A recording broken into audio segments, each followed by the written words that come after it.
now. So that's obscene. sorry, yeah, we were just doing some family stuff, and he's a full head height above my daughter as well. Like she's tiny.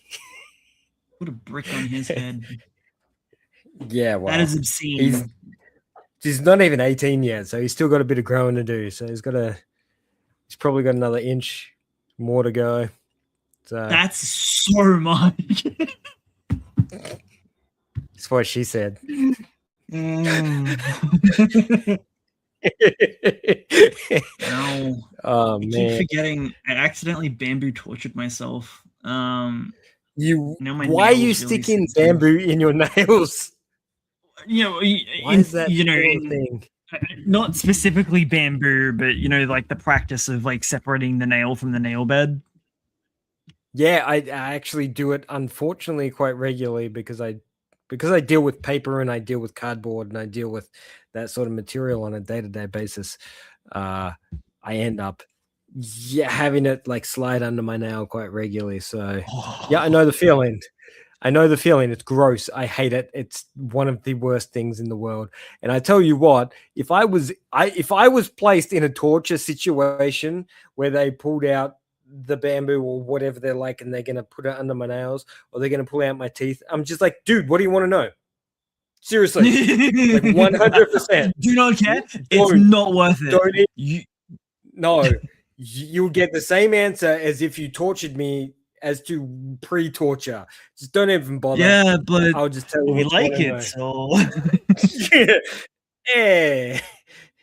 It's not about the torture, it's about the pleasure. I don't know what accent I'm doing either, so yeah, I don't know. I thought you were going with I don't know what you're going with. Nondescript and kept changing just so I didn't offend Slovakian. anyone.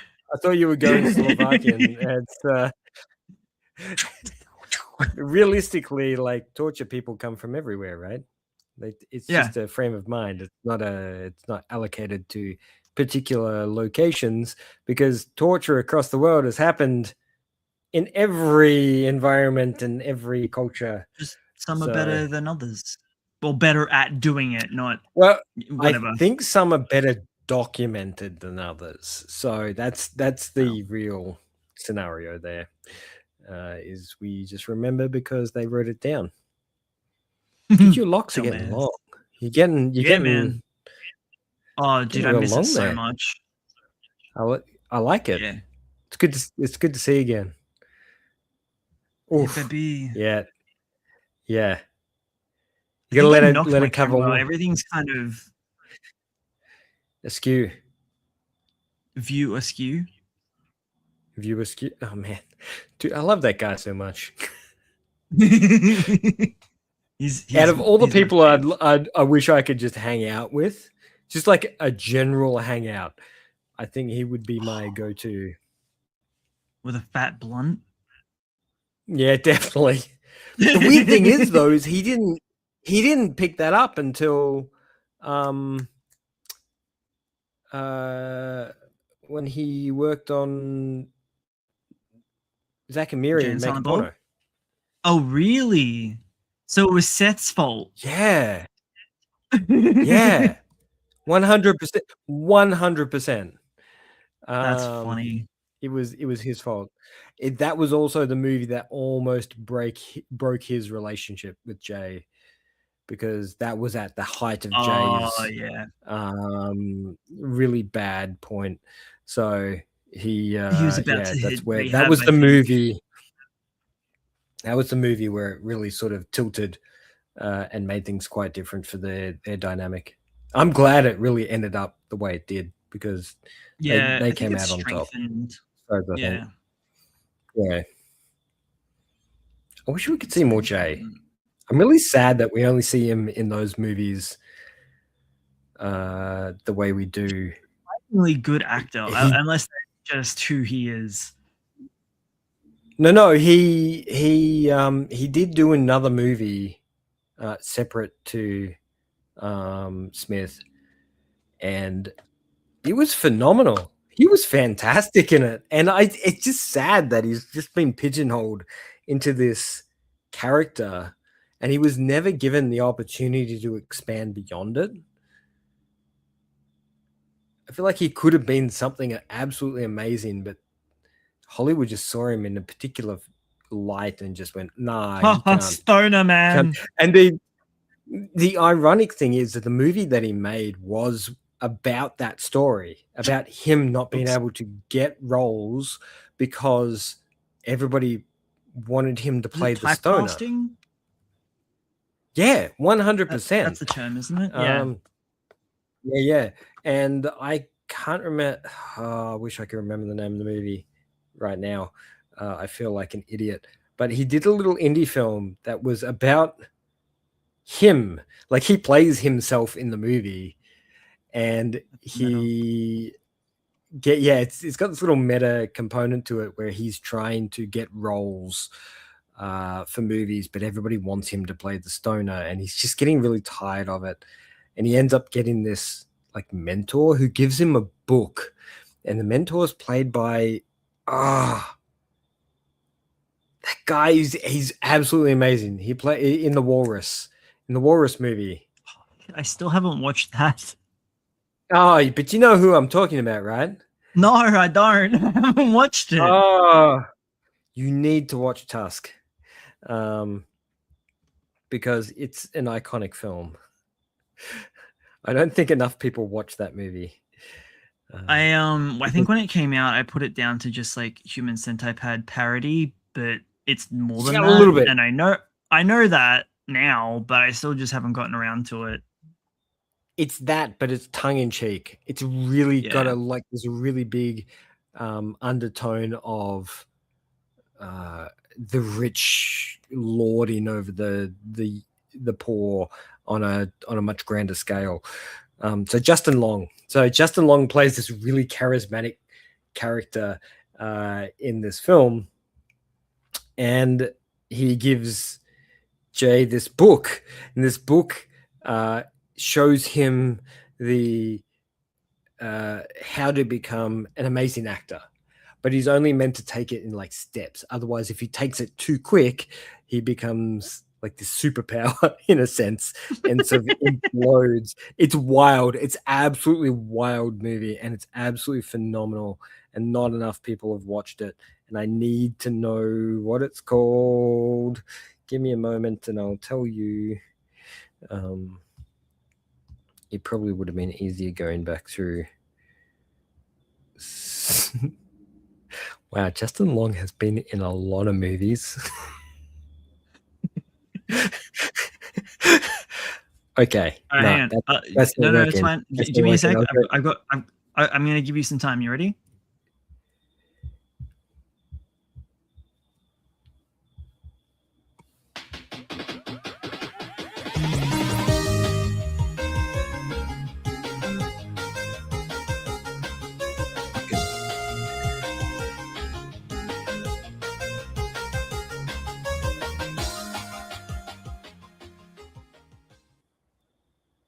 Wrong button. Shit.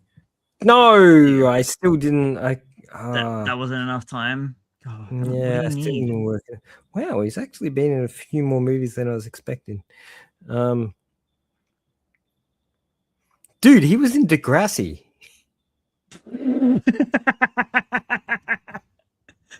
Wow. Like Degrassi in the Next Generation as himself. Oh, that's the reboot, isn't it?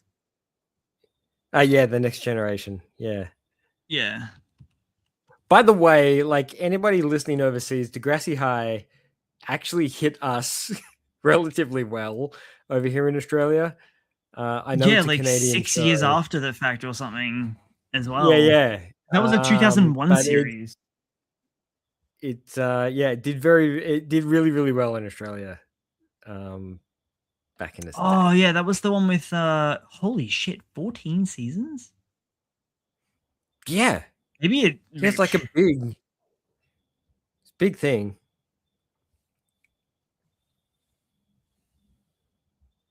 Because there was just a Degrassi, right? And then it spun off into there was Degrassi was just like 90s. Degrassi was 90s, and then Next Generation was 2000s. I'm pretty sure. Oh yeah, there it is. Degrassi High. Ooh, wait. Hold on. I think there's even more. Okay, this is wildly off topic. So Next Generation was season 10 to 14, so there was only 4 seasons of it.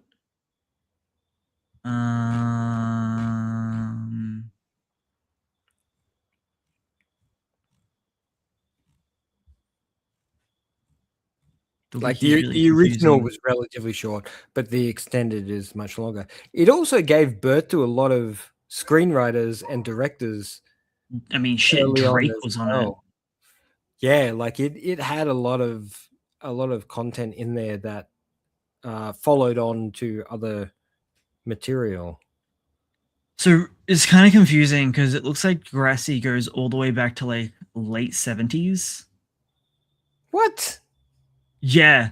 That's crazy. I Kind of don't cool. know if okay, so I think the original was the Kids of Degrassi Street, which then spun off into Degrassi Junior High, then Degrassi High, then Degrassi Next Generation, which is the 2001 reboot. But it kind of only went away for 10 years. And then there was also Degrassi Next Class, which was them trying to reboot it again in 2016. Come on, guys. It's time to let it go. That one didn't work. That's no neighbors, so let it go. Although, so it only finished like in 2015. So like 10 years ago. they only kind of let it slip for a year before trying it again with a new cast. They'll go again in soon. I reckon they'll tackle it again soon. Will be my guess. Anyway, that's enough I know Degrassi talk. we rabbit holed a little bit. So it's called Madness in the Method. Is the title of the Okay. movie. So I did find it. So Jason Mewes stars and directs in a film called Madness in the Method about him. He plays himself discovering this book that gives him the secret to the success of becoming a great actor, and he reads it too fast. And Funny. it shoots him to popularity really quickly, but it also leads to this weird spiraling demise where he ends up having to hide bodies and It's basically like has all Icarus, these, like he flies too well, he close to also the has all sun these, too fast. he has this amazing cathartic argument with Kevin Smith in the film, and I don't know if it was scripted or not. It's really hard to tell because it's the way they were talking to each other felt really kind of personal, and it's smack bang in the middle of the film. So they're just like chatting away, and Kevin Smith's just like, dude, you've really stretched everything to the limit. You've been on the pinnacle of all these drugs and all this sort of stuff, and you've done nothing but drag me down all these years, and I'm just looking to go further in my career. And it's kind of like this weird disconnection between the two, and the way they are kind of, it's like an alternate reality where they broke apart and became separate entities.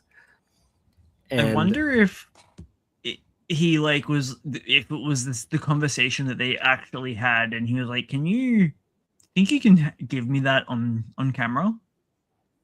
yeah, it feels like that.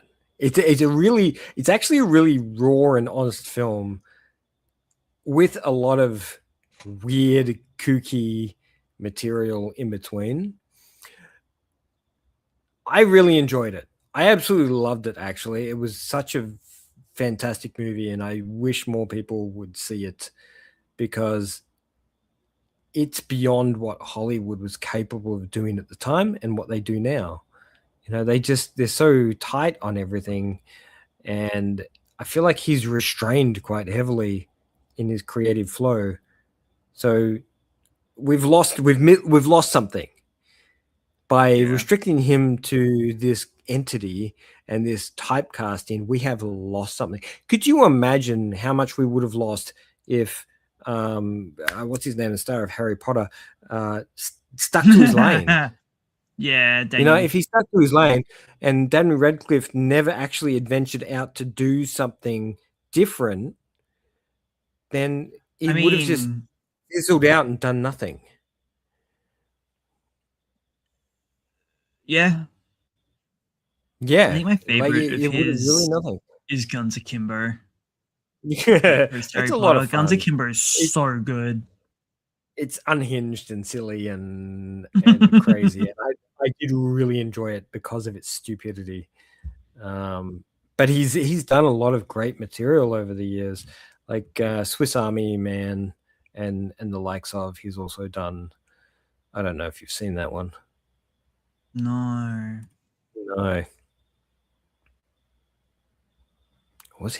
Did he do Swiss Army Man?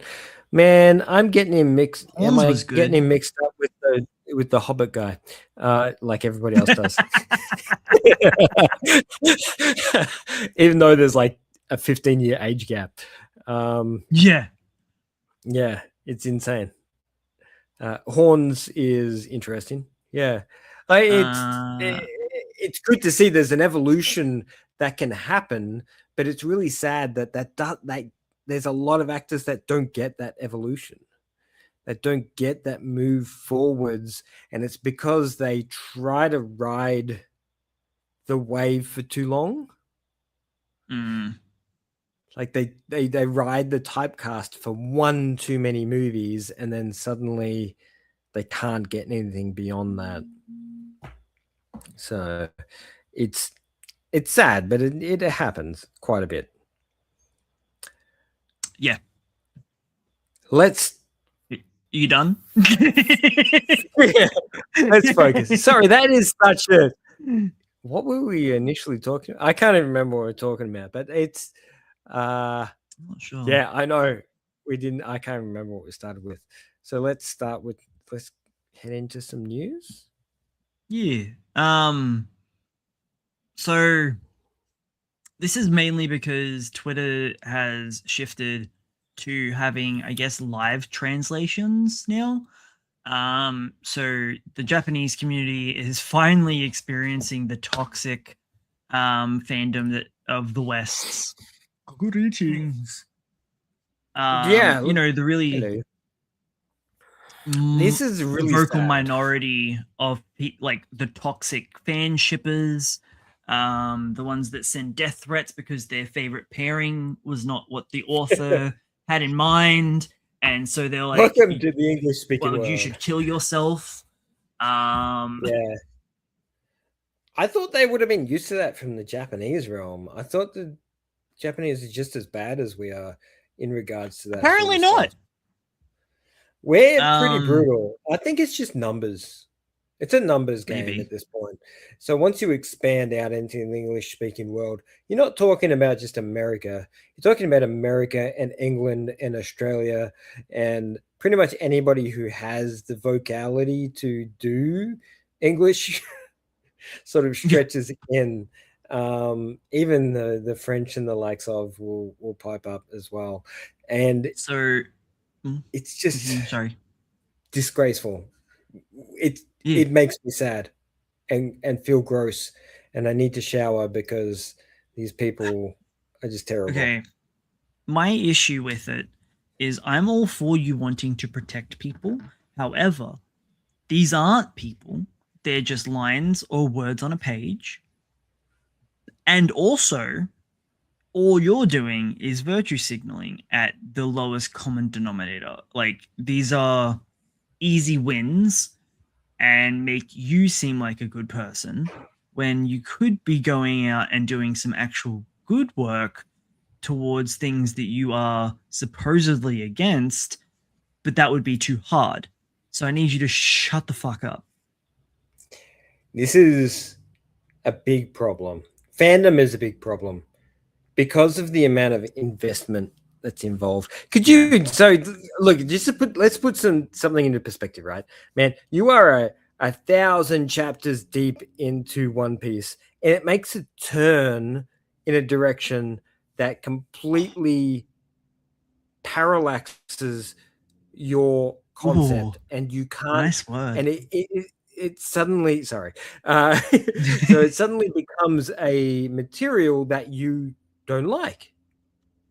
So it becomes a shit. product You know what that you could do? don't like. Stop reading. There's No. countless other shit. No. You've just invested 1,000 chapters into this. You've invested countless hours into this material. Suddenly, this At is that not point, we theirs. deify the author. This though, is so. yours. That's right. This is your material. This is your content that you're consuming. It's a part of In who Goda you we are. trust. And you know, it's kind of like that. Like Oda's in this weird position where anything foul said against him is then snuffed out by his innumerable fans that exist. But if you take something like, I understand you're talking about Takamura. I'm assuming that's what you're talking that's about. not the only one. But that, yes. No. But that's the most recent one. That's the most recent one I'm talking about. It's not. Nope. There was another one a couple of days later. Oh my god. Nakamura. Sorry, Nakamura. Yeah. I was close. Go for it, Nakamura. Yeah. Now, here's the thing, right? But before you say anything, I watched this on a whim. I didn't actually know what it was.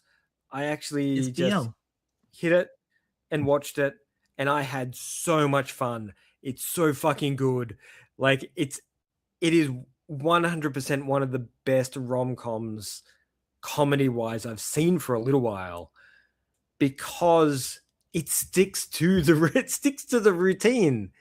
Everything is in place. The only difference is it's not a girl, it's a guy. That's the only difference that's put into place. There is a slightly I don't know, there's a slight undertone of anonymity to his desire to become friends and more than friends further on down the track. But it kind of it's really weird. Like it tackles it, but it doesn't at the same time, because it tackles it from someone who is honestly feeling these feelings, but they're also not feeling the negative feelings that we expect them to feel. Know what I mean? From non-queer people, we assume that queer people have a fear of non-queer people to judge them. Like that's in place. So anybody who's not queer that writes a queer character has that in place. They have like a fear of exposing themselves. But this feels like it's written from a queer character who has no idea or has no discourse for anybody else around them. And they just like 100% just go in for the thing that they want to go for. The concept of being gay isn't even really a topic in the series. The topic of the series is his love for this character. And I think that really threw people. Is that your phone? No, that was me. Sorry. It sounded like a phone vibration. That was really weird. Yeah. Sorry, it's probably too close to the mic. So I think it really grabbed a lot of people in a different way. And when they watched it, they were like, "What am I watching?" And they were really confused about what they were going through. When I clicked on it, I had no idea what it was. When I saw the poster, everybody was a guy on the poster, and I didn't. Actually, I think there was like one girl on there. I didn't really take it. I didn't know it was BL, like straight off the bat. Like I didn't know that. I just thought it was a rom-com. I felt like something lighthearted. I just wanted to watch something simple and easy. So I put it on, and it was exactly what I wanted. It was simple and easy. The main character is overwhelmed with emotion and has no way to convey it to the character that he wants to. And it's just like perfect rom-com environment. The only difference is this is two guys. So there's also, so apparently what people's issue is the implied age gap romance with him and the teacher, which apparently might come into play later. I'm not really sure. I think people are getting confused there. I would say that the implied age gap romance is more like a guidance. Also, have they not, would be my guess. But also, like, have they not watched, like, I mean, it's completely different. This is a rom-com versus cautionary drama of Scum's Wish. Oh, don't compare it to that. Or fucking Boys Abyss. No, that's such on a different level. It's yeah, I know, right? You can't. But it's okay for them to do it. But as soon as there's even a whiff in a rom-com setting, yeah, that's slightly queer or something non-binary, people just flip their freaking lids in the English-speaking world. I don't know whether they flip their lids in Japan. No, because they're probably like, haha, funny. Move on. Yeah, it's comedy. Get over it. Either you like it or you don't. You know, move along. But that's it. It's clearly where it's clearly popular enough to have developed an anime. And the thing is the only reason this is happening is because an anime's happened. And as per usual, the English-speaking world only comes out when there's an anime. I mean, the main issue is the Puritarians. Puritarians? Yeah. The ones that don't like seeing ankles. I don't care. I don't care about those people. Do you guys realize that they're a different culture halfway across the planet and that your culture is not superior? No, and that ours is the one and only. And you're the ones that are actually hypersexualizing everything. They don't see it as sexual. They see it as funny. Yeah, haha, boobies. This is a humor. As opposed to boobies. Like, come on, fuck off. Yeah.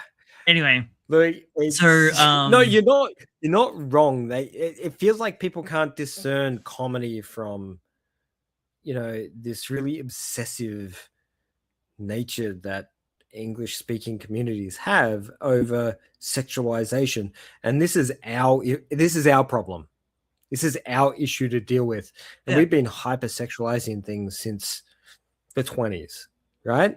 But it's like, it's either hypersexualization, which is like sex sells, it's smeared in your face every other second, but then the flip side of it is you can't interact with it, and if you dress like that, you're a hoe. Sorry, I should have said 1920s. Yeah, since 6 years ago.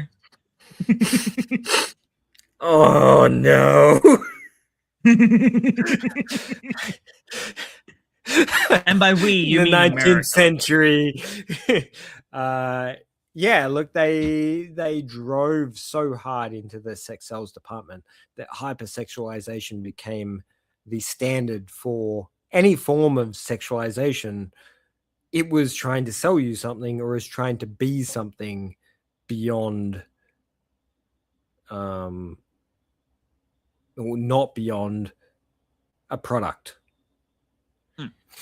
As a culture, that's an issue. That's a big issue that we have, I believe.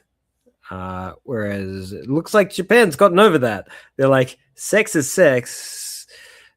It's just a topic of conversation.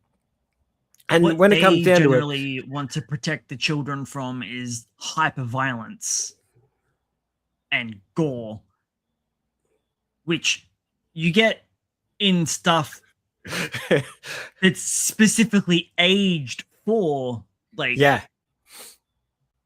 but like even in Dragon Ball, it's all martial arts, and it doesn't very little.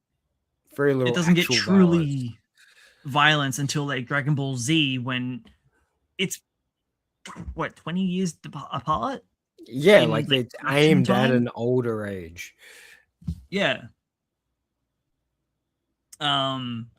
Which, and then you're protecting all the children from a pair of titties, but yet you're allowing them to have guns. So it's like,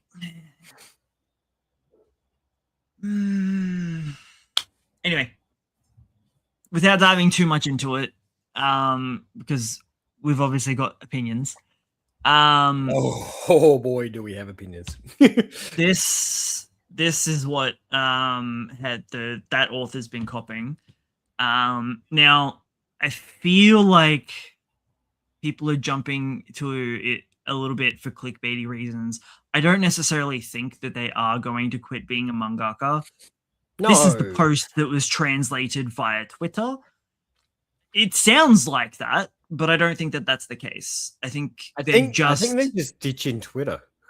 They're completely off all social media now, and deleting all that side of it. But yeah, it's still pretty bad. Which is sad because I feel like that there's a lot of love. This is the other one. The Nakayama Michiru, the author of I Want the Losing Heroine to Win, is currently facing intense harassment. I'm not entirely sure what this one's about. Both. Oh, actually, hang on. Due to certain romantic pairings. This is embarrassing. Do you feel embarrassed? Yeah. Like I feel ridiculously embarrassed by our representation on the internet. I really do. I feel like no, homie, we're unks. We're the old guard. We're the ones that appreciate like Samurai Champloo and Bebop and Neon Genesis Evangelion. DxD. High School DxD. We're here to look after the old stuff. It's not even that. Like we never delved into that road. Now I understand that we didn't have the option to directly message the mangaka and say, yeah, whatever my opinion is. If you don't pair the characters I want, you're a terrible author and you should kill yourself. Fuck up. That's what fanfic is for. Yeah. Go make a doujin. Write some fanfic. That's right. Why are these people like this when they could just go? This is not like these countries don't care so much about copyright when you're not. I hate the internet in its current form. Man, I really do. Signaling / both. Once upon a time, it was a great place, and I hate being the old person going, "Yeah, it was better back in my day," and I don't want to do that. Yeah. I want today to be as good as it was back then, but there is just too much hate, and people are like, I'm just having fun. I'm just joking around. Like, no, you're not. No. Nah, trolls were back in my day as well. The issue with the internet back in our day, well, I was there from the start, so might as well. I was too young to be being exposed to shit on the internet. That was the issue, is that there wasn't very many guardrails. Gore.com. There was bad, I spent too much time on 4chan. Shit early on. So we didn't have 4chan. There was no 4chan when I was growing up. I had IRC. No, there was. You just probably didn't know about it. Or it would have been 2chan. Maybe 1chan. The predecessor to just Chan. You got to remember the internet was a thing when I was 18. What's our age gap again? Oh, yeah. 10 years. I mean, yeah, but I mean that version of the internet. Don't give me that. Really call that? Don't give me that. We did magic back then. Fucking amazing things. I had Scanslation back then. Don't give me that shit. We did things Well, the actually, hardcore that's way, the so. passionate way. This last one that we were talking about, this one, Yeah. they've basically specifically said, after the current chapter goes live and then there's illegal scanlations, their inbox gets flooded by people that have read it illegally, What haven't paid inbox? anything What? for it. Their inbox on Twitter. Just fucking turn it off. I This know, is what I right? don't understand. Just like the man back in the day, it'd be like, "Oh, I got all these scam callers. Unplug your phone. Just fucking disconnect. What is the issue? Why? Why Yeah, are you keeping connected to these people? Just don't. Like none of these. yeah, Once a mangaka expands out to the scale that they do, they need to disconnect. Like so many actors and directors and celebrities don't even interact with their social media. They have team yeah, that do that, so they don't yeah. actually see any of that material. So they're And it's basically important saying we that don't. if you want to keep harassing me, at least Venmo me $20 or something. Like, at least Pay me for the punishment. like I if you're love it. going to read my shit illegally, which I've stated don't read these illegal scans, the least you could Yeah, do while harassing me is give me some money. yeah, yeah. That's I'm fair like, enough. that's I that's think. pretty based. Yeah, they've done um pretty well. Skewing it a little bit, still, it's about the mangaka's psyche, not necessarily cyberbullying at this point. But the creator of Aaron the Southpaw has basically come out saying that they're suffering from terrible exhaustion due to the marketing pressures, saying that he can't sleep properly, and that he feels like Twitter's new algorithm has destroyed his reach, and he's basically just been trying to pump his series into the zeitgeist and is having such a massive amount of trouble getting eyes on it, Yeah, or as many eyes as his publishers are demanding, possibly. it's not his responsibility. Right? When he's that This is big what I'm too? finding. Well, I'm just finding it confusing. Like the publishers have hired him to do something, which is to make a manga. He's done that. He's done that part. It's up to the publishers to do the advertising and the promotion. That is always been the system. It has never Mm. been up to the author or the artist to promote the material. That is never has that been their responsibility. So I don't understand why they would be required to uphold. And this is actually another note as well. But it should never It be up to them to do that material. That's too it much. seems like, It's beyond. yeah, it's kind of like the content creators, or like if you're wanting to do it indie, you not only have to be a good writer, if you're doing it yourself, a good illustrator, you've also got to be a promoter, marketer, search engine optimization. I feel like I'm missing something else. No, but you're Crowdfunder. right. And if you wanted to step away from the indie realm and you wanted to go to a publisher and you wanted to show your material, they're like, how many followers do you have? What's your Yeah. fan base? They're expecting you to bring a fan base with you before it starts. We have lost the Well, ability it's kind of to like get what something new. the editors are doing in Japan, right? They're just waiting for the next big thing to Yeah. fall into their lap because they don't want to And do any it's fucking work. it's so hard to watch because the artists and the creators are just racking themselves trying to make this happen, realizing the system's broken. system is so fucking broken. It's outrageous. Yeah, it's cold. And then on top of that, you have the fans going, "You're not doing good enough because it's not what I want." Shut the fuck up. Seriously. Just let people create. And if you don't like it, don't read it. It's simple as that. So there was a bit of a misunderstanding that they invested their entire savings into this. So they've actually put their own funds behind the marketing for Aaron the Southpaw. Not only that, from feeling worn out from the promotion, they've got 4 books coming out within just 1 month. Also have been booked many different live events for promoting the material as well. What is their editor doing?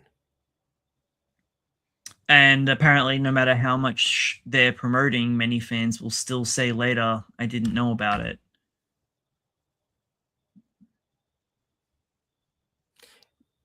Yeah. This is, I guess, why I hate social media for this sort of stuff.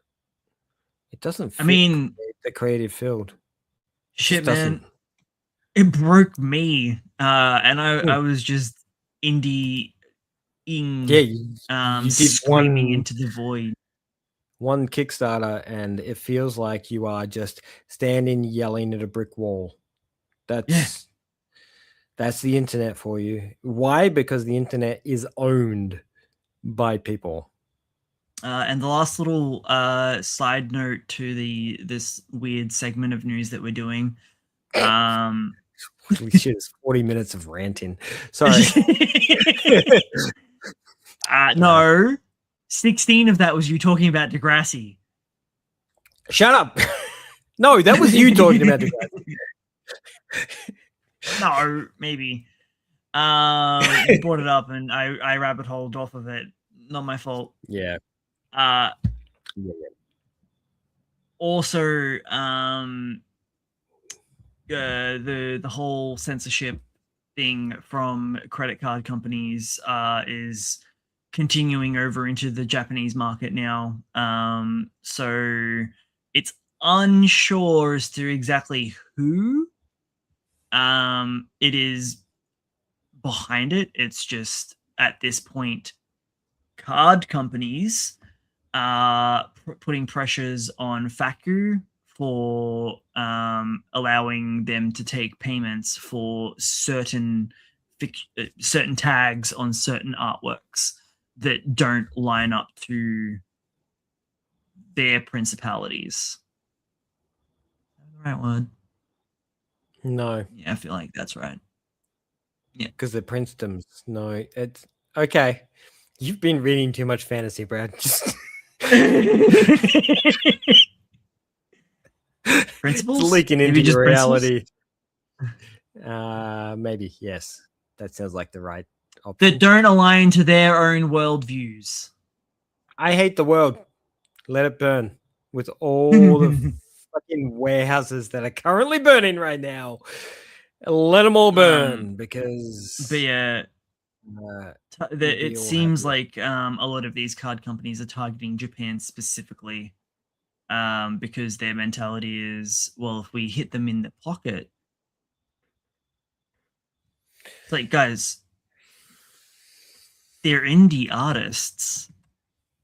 Shut up. I feel like socialism is the only solution. We'll probably get shut down for that. Sorry. It's fine. We only have like two viewers at the moment, so if they don't see anything, there we go. Okay, let's talk about some manga properly. I'm going to quick segment of us talking about some anime OPs because Marriage Toxin, baby. Yeah, I haven't watched anything. I haven't watched a goddamn thing of anything. I haven't watched anything yet either. All I've heard is everybody's loving it. Good. Because it deserves Oh, absolutely everything it gets. It is a phenomenal man, he's series. so pretty. He's the prettiest ladyboy we've ever seen. I If mean, not it's ever. actually a ladyboy, if it's an actual ladyboy, I still question this. You reckon it was just a? I still think he's the romantic interest. I think he's going to be the end solution, but I don't 100% believe that it's a he. What if he just develops a harem and impregnates all the women that he's saved throughout the series? Look, he's got a pretty solid harem as is that he never Yeah. sees again. This is what I love about this series is he's developed a harem that he never ever sees again. Like he leaves all these women behind him throughout the series, and it's Hirokisu. it's so hilariously weird and stupid and full of so many characters that the initial undertone of the series is almost thrown aside. Like the whole concept of him finding a wife to protect his It's a battle sister. shonen. Yeah, it just leaps straight into a battle shonen. So it just is like, oh, this is the premise. Goodbye. We're gonna go fight some shit. Which is Well, no, because that's him actively looking for wives. Saving princesses. He's the knight, and he's in constantly saving princess mode. So because yeah. It's how it goes. That's essentially what happens. Moving along, Kill Blue has great. also got its first. Hey! You shut up! You're not allowed to make any noise. Don't talk. Yeah, I don't know. Okay. I can't believe that this series ran for as long as it did.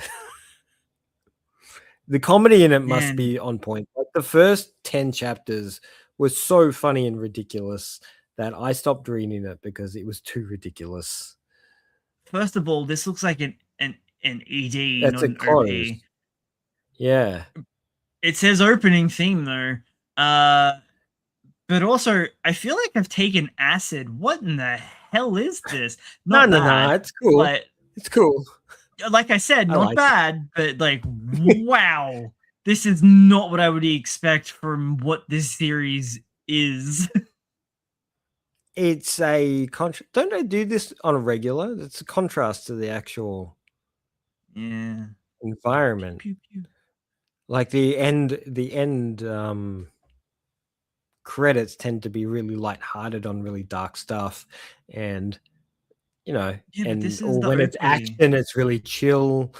It's not the OP though, man, is it? It is. It says it right here. OP theme. I know, but it had credits. Who puts credits in the OP? I mean, OPs have credits all the time. What are you talking about? Not rolling credits.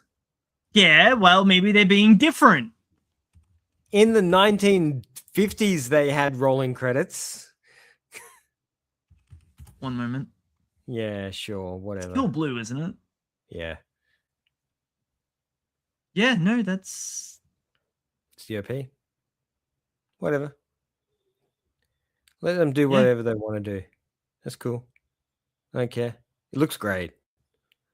Yeah. So whoever's done the OP for that has done a very good job. It's a lot of fun. No. The next one that I've got for you, I don't honestly like as pretty as this is gonna look. I don't really care too much. The end is doing the track for this, so I really want to hear it, but I can't. So I'm gonna listen to it later. She's the one that did the second OP for Dan to Dan. I fell in love with her OP for Dan to Dan, and like fell down an Aina rabbit hole. Just her vocalization was just. I think a lot of people did. Wow. Yeah. They have absolutely destroyed on this thing. It looks like the manga come to life, yeah? Yeah. Yeah. This is the start of season 2 of One Piece. This is their new seasonal model. Yeah. Okay. Isn't it crazy how much different and fucking amazing it looks? It looks way different to their standard stuff. It kind of Is it? started back in Wano. Like the Egghead Island stuff. This is even a step up from that, but the Egghead Island stuff was Nah, really it well. was halfway through Wano when they started bringing all the celebrity animators in to do stuff that they're like, oh shit, this actually makes a difference. Let's keep this up. I think that shift to seasonal is going to make a big difference in the animation quality.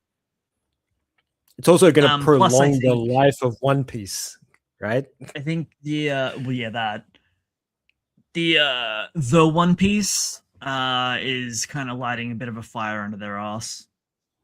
Yeah, I can't wait to see that. I want to see what's going on there. I'm really hyped. Give me Wit for a One Piece product. Oh, Wit One Piece is going to be so good. I have a lot of faith in Wit, even though they've fucked me over in the past.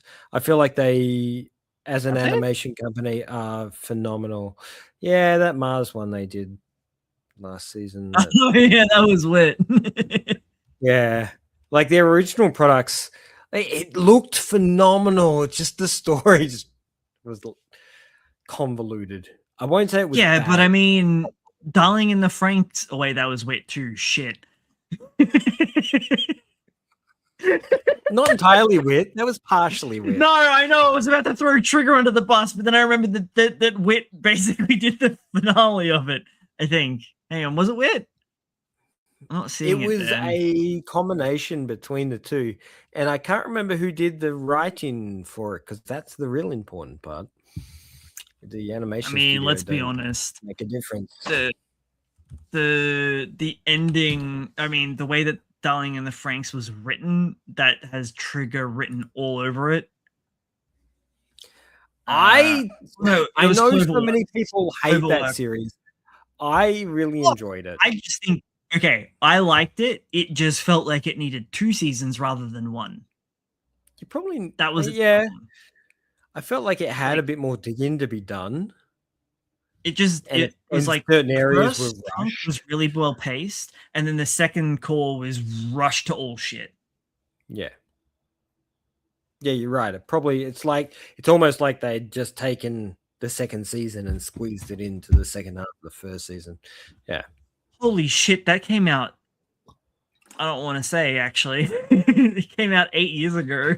What the fuck? Yeah, it's an oldie but a goodie. It doesn't feel like it. It feels like it came out a couple of years back. Nah. Do you know what came out a couple of years back? Cyberpunk Edgerunners? No, I can't remember. Oh, yeah, Edgerunners. Cyberpunk Edgerunners, yeah. Yeah. Delicious. Oh, wow. I have to do that because it's rubbing on my earpiece. And it's like every time I move. What? When did Delicious and Dungeon come out? Yeah, it was a couple of years back.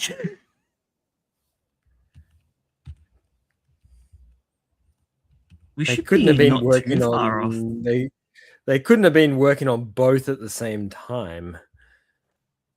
24. Why not? No, 24. It was last year. Oh, Logan. What the fuck, it's 26. Sorry. 2 years ago.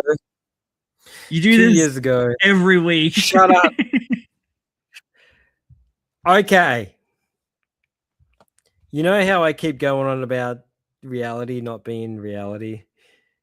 Edgerunners was 22, man. Yeah, a couple years ago. 4 years ago. 4 years ago. A couple. Yeah, nah, it's 4 years ago. And we're gonna Really? see another we're gonna see another Edgerunners and another Delicious in Dungeon, one after another. How about that? Huh. I don't. Yeah, I guess it is. It feels weird calling it an ONA though. Original net animation. Yeah, cyberpunk. It's not really, but I guess. It is 100%. What's the Buy it on definition for that Blu-ray. then? I don't.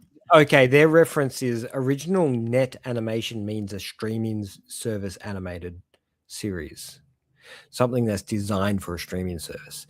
OVA, which is original video animation, which was designed Yeah. for your old school VHS adaptations. No, well, OVA was mainly just like it was an anime original production as opposed to being based off something. Yeah, original video animation. Yeah. Original net animation. I don't know, man. The distinction's kind of weird because like we've got Kill la Kill here, which is an original work, but it's listed under anime television series. But then you've got maybe it's because they're based off things. No, because I don't fucking care. I don't care enough. We're spending too much time on this. We're moving. No. Give me. I'll very, very quickly inform you. OVA or ONA has no source material. Yeah, I know, but that's it. That's the only difference. That's the only difference. No, because Ninja Slayer from animation is based on a novel series, but it's apparently an ONA. If it's based on a series, then it can't be. Is based off a video game, so it can't be either. Yes, but the story isn't it's not off the story of Edgerunners. It's based in the same world, yes, but it's not based off the actual cyberpunk story. Star Wars. Also original net animation. Technically, Cyberpunks and Star Wars is just licensed fanfic, right? Yeah. Licensed ONA. That's what a vast majority of ONA is original. So anytime you get a filler episode, you get a filler episode is OVA. So, okay, all right, yes. But okay, so why then is Kill la Kill not considered an ONA? Well, it is. But it's not. It's part of the anime television series as opposed to because whoever's running this wiki page doesn't know shit. Then we've also got Space Patrol Luluco. His name, like literally, original work. 90% of Trigger's work is ONA or OVA. 90%. I think the SSSS Gridman stuff is the only stuff that is based on Logan. Do you think that maybe this is like another instance of us Westerners devising fucking categories that the Japanese just don't give a shit about? Yeah, definitely. I 100% agree with you there. I feel like we shouldn't have any influence over anything that happens in this material because we never have over the years. So why should we now? I don't know. Just because it's become cool or popular because everybody likes fucking Gojo and his big old blue eyes. Oh, side note rant. So with the launch of Cat Atelier's new anime, a lot of JJK fans and JJK haters are jumping on board with Kiefer's design and being like, oh, it's just another Gojo clone, not realizing that Witch Hat Atelier predates manga release of JJK. Why is he a Gojo clone? Oh, because they both like OP mentor figures that have like the similar gray hair. Holy shit, let's go back into the history of Oh manga yeah, and anime. I know.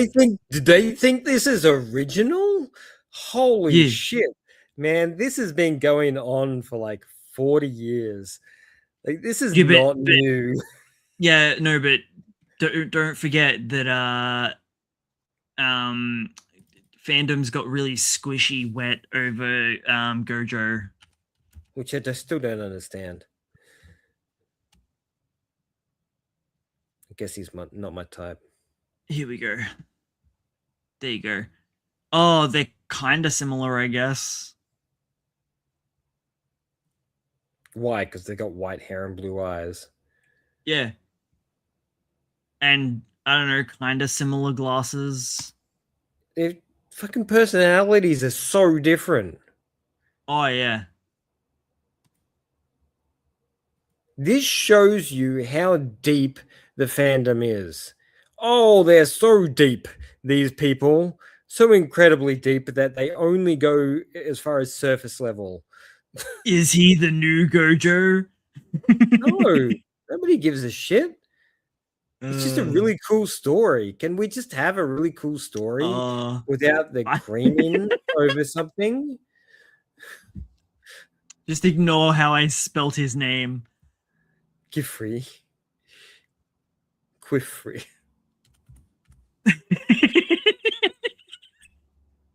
I like it. Should be how it's Yeah, spelled. yeah, bet you would. I'm like, I looked down and I was like, I'll did you mean giggle. I'm gonna Kefri? I'm giggle like, every time I hear it yeah. now. And then I looked Yeah, up, I'm sure. like, oh, I spelled Queefree. Oh, okay. Much more fun. Whoops. Anyway, side rant That's what he over. I just said. thought that was really funny and needed to share. Um, Yeah. what was I saying? Oh yes, this. Yes. Hero Girl Yes. and What's Demon going Lord, on? call it quits.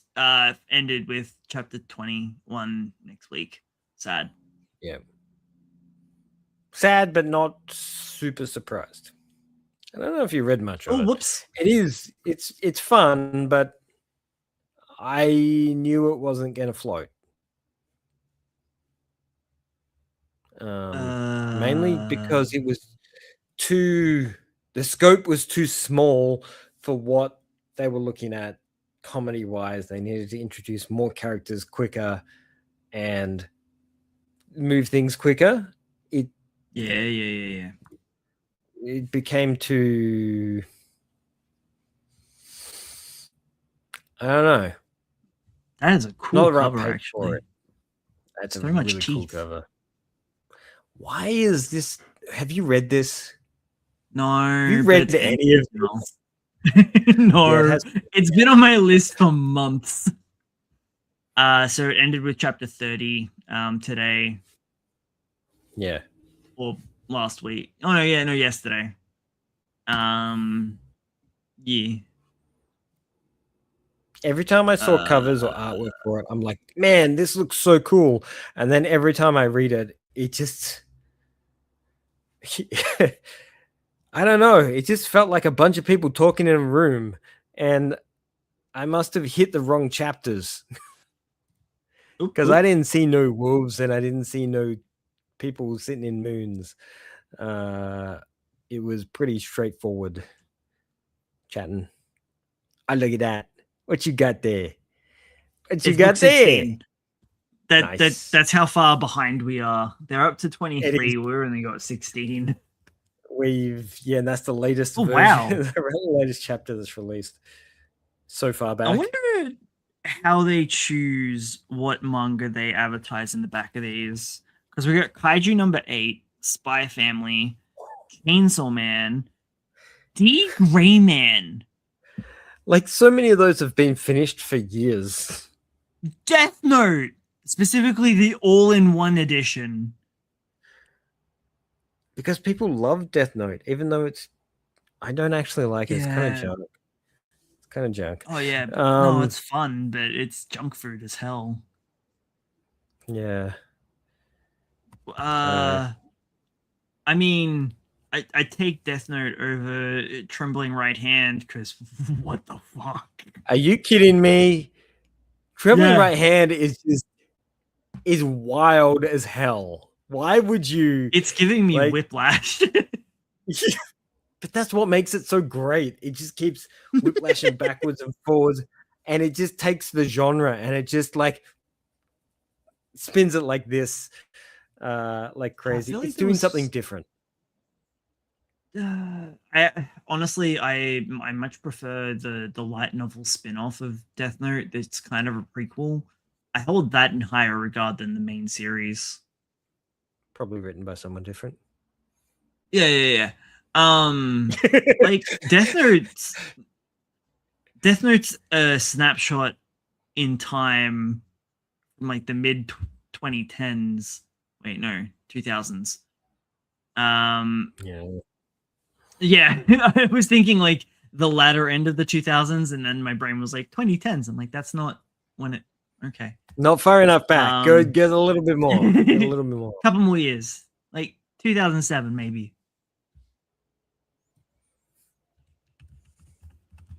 So we had an extra Holy shit! chapter I this was week. right. Yeah. That's what this is about. So Dan it will be entering a 2-week break starting today. Series will resume on May 5th. In which he Thank gave you us an for image bringing me of back. characters matching clothing. Did you catch that? Yeah, which we I think showed off last week because that image actually leaked. I hate leaked shit. Just be patient, people. It's gonna happen. There it is. Yeah. I mean, kind of matching. Dude, come on. The front four characters, they're all matching. Just not the matches you want. They're just not matching the match you want. I don't know what do you mean? It's the long coats. And then Yeah. it's the flashy tops with the stripes on the pants. It's like they're They could be more matching. Isn't this just what they're wearing on their date at the moment? Yeah, which is pretty obvious how matchy they are. Yeah. Wonder if he's gonna start getting death threats. Intentions. I'm surprised he didn't get death threats at the moment because there's so much like mix and match between characters at the moment. And yeah, he is mixing up those pairings a lot. He is, but I feel like his characters aren't giving anything away at the same time. Like Okarin's still very reserved about the whole concept. I think, like I said to you, like, was it last week? Like, maybe. I think this is for him to really step up. Yeah, trying to get him to move forwards to pick up the gauntlet essentially and move the relationship forwards and do the chasing as opposed to prior to that, it was all Momo. Yeah. And he tried. He's tried the chasing. But Momo he's resiliently denying him because he just needs to introduce himself by name, and then we should be okay. Yeah, that was actually kind of the breaking point for them, wasn't it? That was the reason that she fell for him, was because his name was Ken Takamura. And she still doesn't know after the memory erase thing that that's his name. Everyone just calls him Okaroon. And that's, the only reason he has that nickname is because she would get too gushy. Has he had this in his back pocket for a while? As an option? Wait, who the whole the author? The author. I feel like the author, he's had this in his back pocket. The whole nickname thing was designed to come into play in a scenario like this. And maybe I'm giving them too much credit. No. Maybe not. But it feels like it's a pre-played game here, where he's put that in so the two MCs aren't crossing like they were before because of that name. Which I'm surprised he hasn't initiated. This is his fault. He hasn't done the initiation. He hasn't done the interaction where he's properly introduced himself like he did, the first time. But which he's is a different weird guy for him now. because he already has. Yeah. Well, I just really hope that they actually get together before the end of the series, and that we get some just relationship stuff, and he doesn't pull that bullshit that I hate where they finally get together and then credits fucking roll. Oh my god, I can't stand that shit. You want a bit more. You want a little bit more afterwards. I don't want you to just bring my food out. I want to eat some of the food too. Yeah, it's not just about the journey. I want to have the stuff. Well, that's the thing. The journey hasn't even begun. That's the issue. Yeah, this is just them pre-planning on going on a journey. The introductions. Yeah, fucking hell. Give me my dinner. Drives me insane. It's almost like they create this beautiful meal, put it out in front of you, and they're like, "There you go, look at it. All right, now we're taking it away. Fuck you." Haha, done. My job here is done. We've got do we want to jump? Hang on, I know what I'm gonna do. Don't worry, I answered my own question. Cool, do it. Move that to the side. That'll segue into so there's a new version of Dragon Ball coming out. Why? No. Shut up. No. It's just a new box set. Yeah, I know. All of it. Wow, that's all the box set. That's properly all named of the too, just as Dragon Ball. Yeah. Yep. Isn't that that's gorgeous? Cool. What about all those poor people who have already bought the majority of the material? Buy it again. Stock eggs. It does look really, really cool. $836. Complete series double cover box.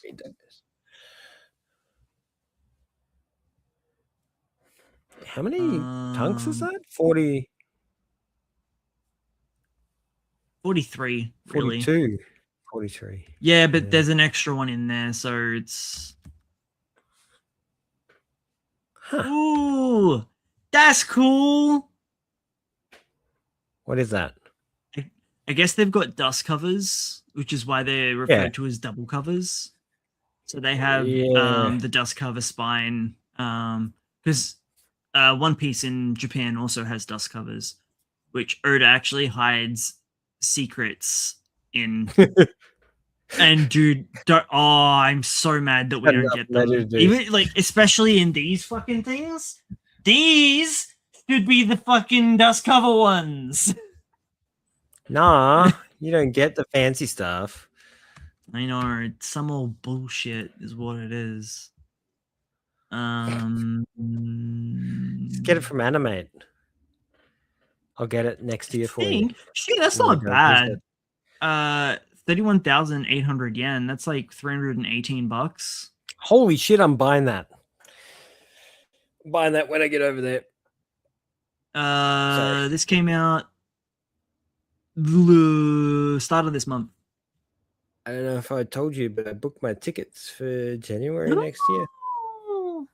That sounds so fun and fancy. Yeah, I got 7 days in Tokyo and 1 full day that we've designated just to Akihabara. So I'm going to be wondering how much anime and manga has taken over Akihabara, because that also used to be basically like their Dick Smith Tandy area with all the electronics. Well, from the report, it's become a bit of a tourist trap. If you don't know where you're going, if you don't know what you're doing and where you're going, you get very unauthentic materials. There are areas down back alleys and stuff like that where you still get the proper stuff. But companies like Animate and the likes of it still got large stores there. Yeah. But I'm definitely going to be picking up a lot of manga while I'm there, despite it being in Japanese. I don't give a flying I was about to say shit. manga that you can't read. I mean, I guess that just means that you really got to start learning Japanese. No, I just want, you know what I really want? The thing that's really going to hit me is the special edition of Domu, which is the Otomo Katsuhiro graphic novel, Domu. Which, look, man, most people know him for Akira, but Domu is something else. It's like this really intense thriller book that he made before Akira. That takes place in an apartment building, and it's so goddamn cinematic and beautiful that it doesn't need words whatsoever. It's just gorgeous in every possible way. It's also the precursor kind of to Akira in the sense that it's got a lot to do with like psychic powers and stuff like that. Oh, yeah. Yeah. Anyway, that's the a side dreams note. of children. Yeah. You can't buy it in English. It costs you a shit ton to get it now. It's been out of print for ages. Holy shit, that's even more. Nope. Yep. That's actually, I used to own it. I used to own it, and I lent it to someone and never saw it come back. I'm kind of sad about that. Do we know where they live? No, I can't remember who I lent it to. I lend a lot of stuff to a lot of places. Share the love. You know how it goes. Yeah. I still got my memories book, though.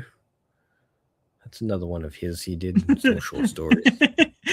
You know, without any context, that makes you sound like a crazy man. Talking about your... still got my memories. Just talking about your diary or something. Yeah. Jump press. This looks fancy. So, this is a showcase teaser preview. The teaser features bullets, a hawk eagle, you can see it. Goldfish and a grimoire. The show will broadcast on April 27th, 2026. Okay. So, bullets are pertaining. So this is some weird thing that they're doing. The bullets belong to Sakamoto. See, those are bullets. The other one, the Hawk Eagle, belongs to Promised Neverland. Goldfish, obviously, Kagurabachi. And the grimoire is from Black Clover. We don't really know what this is, honestly. Stage shows. It's fucking stage shows, man. Surely enough. Actually, what does it say? Jump press. Do your job. Translate it. Come on, hurry up. No, it's really low resolution, man. It's not going to pick it up. Come on, give me something to work with. I need the data. The data. Hang on, let me see what I can get. Honestly, it's just mostly... We bring you the latest news on Jump Manga series YouTube Jump Press. The 5th session will be held on Monday. Oh, we're behind. This is the 5th session. Maybe it's conversations on their YouTube with the mangaka. Possibly. They're just being very weirdly clandestine about it. I think it just might be general conversation. Oh yeah, and the ring is also from JJK Modular. I thought the Black Clover thing was the last one. Okay. Yeah. You probably have to hit up the YouTube channel to find out. It's just a showcase what they're going to be talking about. This People is what they talking about literally stuff. like. That's the only other bit. The other one had more pretty stuff on it, so.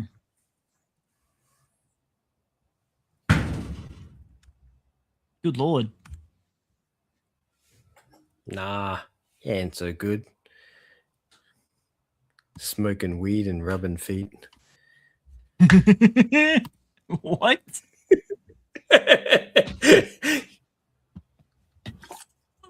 That's what Jesus was all about, man. Luffy's getting those dogs out. That's why he washed all those feet. He was a feet guy. He was Tarantinoing that shit. He sure was.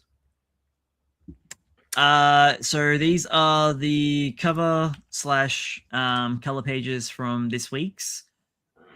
Did you series read about basketball? I didn't actually. I will talk about it in a minute. Yeah, please. I'll talk about it in a minute. It was drawn to the flame. 54 pages. Oh. 54 long pages. Oh. Please do inform me. Drawn to the fire, my bad. I keep wanting to call it drawn to the flame because the first couple of pages they're like, I was drawn to her and her passion like a moth to a flame, but then they were like drawn to the fire. I'm like, but you just said okay. I think that's a misinterpretation of the language. I also have you read this yet? No. It's no, I have not. New one that started last week. I forgot what it's called.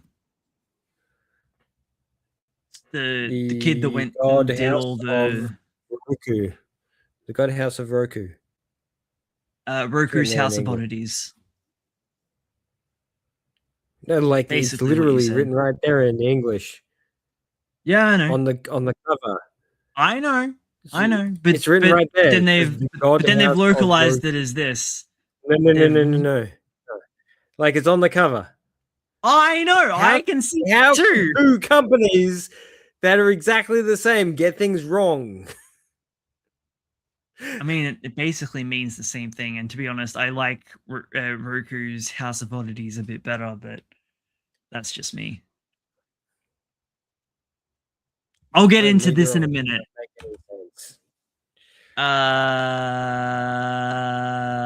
That Shinobi thing that you haven't read yet? Yeah, totally read that. I mean, don't look in the bottom corner. It's probably too low res. Do you know what that's from? Something that we said that we need to get back onto reading because it each week looks really cool. It has something with boobies initially, right? You are correct. There is boobies all over this Exorcist manga. It looks extra as hell. Yeah, I feel like this took a turn and we missed that turn. And it's kind of like the it did Bleach, didn't it? Yeah, it did a Bleach turn. The first 10 chapters are at the high school, and then the rest have gone to some fucking fantasy world where everything's balls to the wall insane. Yeah. Yeah, they changed it up completely. Good, because that was what was stopping me from getting into it. Oh, it was brick walled me so hard because they were in the high school, and I'm just like, I don't really want this. I was looking for something more, but yeah. But I'm glad that they went for something more. God, that looks so cool. I think there's a shadow right down the bottom here that has a little funny face. Oh God, it does. That is hilarious. I think it's meant to be blood. Arg.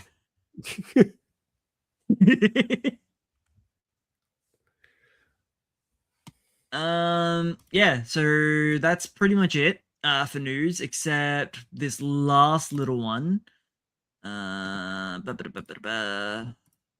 Beep. We got a new series coming next week in about 5 days.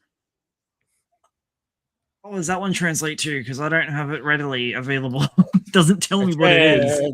Translates to stoic guy who stands by the rules and prince guy who thinks he loves all the babes. Oh wow! That in just that short amount of characters. Is this a light novel? The Heroic Destroyers. That doesn't translate very well, does it? That does not look like the Heroic Destroyers. Hang on. But okay. Oh, I know this art style. This is the Gintama dude's new one. Ah, okay. Admittedly, part of the title's covered by you, so I can't. Oh, hold on. Fully translate.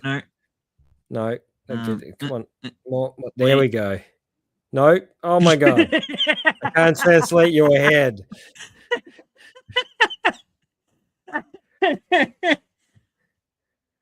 Class B 2B, the Heroic Destroyers shampoo. What? It translates freaking Shonen Weekly Jump to shampoo. Man, I love this translation, Biz. So funny. But it's definitely Class 2B Heroic Destroyers. Oh. Don't get old, Logan. That shit hurts. Too late, man. Sir, did you read this? Hang on, let me. This one. Did you read this? What the hell is that? This is Abyss Rage. Did you by chance read this? No. Where are these coming from? This is a series called Muscle Island. None of this is on here. Where are these coming from? No, Abyss Rage is on Manga Plus. Okay. I'll find it. Hang on. Where is it? There. No, that's the wrong window. Where's the other window I had ready? There it is. Ah! Oh wow. There's a lot of that. Boop, boop, boop, boop. Huh. Crazy weird. I have read it. You have? Well, according to Manga Plus, I have. I've read some of it. Cool. So yeah, this is Manga Plus. This is Abyss Rage. It is a completed title. You get to read 6 chapters for free before having to subscribe. I don't know how many there are because it's completed and it won't tell me. 92. There we go. So the reason I bring this up is because we got a newbie, baby. Same. You ready? Are you? Yeah, it's the same mangaka that did this. So you ready for this to have 12 chapters and then get cancelled? Oh, don't. Macho Gourmet and Muscle Island. Yeah, for some reason they don't talk about Abyss Rage here, which I thought was a bit weird because that's the only one that's available on Manga Plus. These two, nah. That's okay. Subaru the Invincible. So this is Subaru Kananagi. This is a big karate series that's kicking off. Okay. What? Nothing. What? What do you get to say? Nothing. Come on. You're gonna poo-poo on someone's art already, aren't you? No. just I the don't know what's cover going that on with. that issues with. I don't know what's going on with this vein though. That's weird to me. The way that he does the veins that look like they're just like not attached to anything. Yeah, that's weird. You, The heads. you don't Their like the heads are too cover? big. Their heads are too Yeah, big. well, that's the least of their problems. But I don't want to be judgmental because sometimes art isn't everything. Things I can look mean, janky and still be super awesome. what I'm concerned about is the And writing I here. will give you a good example just once we get past this. But if the writing's a concern, then I don't. Okay, Yeah. the reason that the writing is a concern to me, like, there was nothing wrong with this first chapter. This feels like it's going to be a power fantasy, because our MC literally Captain OP. I mean, despite the fact that weighted clothing has been shown to do nothing for you apart from injure you. Shh. It looks really cool when you take it off mid-fight. It really And you know, does. Piccolo proved that time and time again. I think Rock Lee also proved that too. That Excuse shit me, with the Rock Lee was just impersonating Piccolo. it was yeah. Homage. We'll go homage. That sounds nicer. Also, to Yeah. be fair, But then, his was just leg weights, and it did way more to the ground than Piccolo's cape. yeah. That's true. And Because also, it was Goku Piccolo did was it more before realistic. Piccolo did, so Yeah, they did. Oh no, they in both Dragon did Ball. weighted training in Dragon Ball. Yeah, but it was before he was friends with Piccolo. Yeah, he did the weighted top, the weighted shirt. Weighted top, weighted boots, weighted wristbands. Yeah, Basically everything of his but clothes was weighted. It's a trope in martial arts manga and has been for God knows how many years. Dude, this guy's How do got you feel no about body that? fat whatsoever. Yeah. I feel There's like something that about that image that hurts. if you hit him really hard, he would probably snap in half. So he accidentally he accidentally insults this guy that's been that's training to do like his full contact karate. He's done so much karate that that his fist now is completely flat.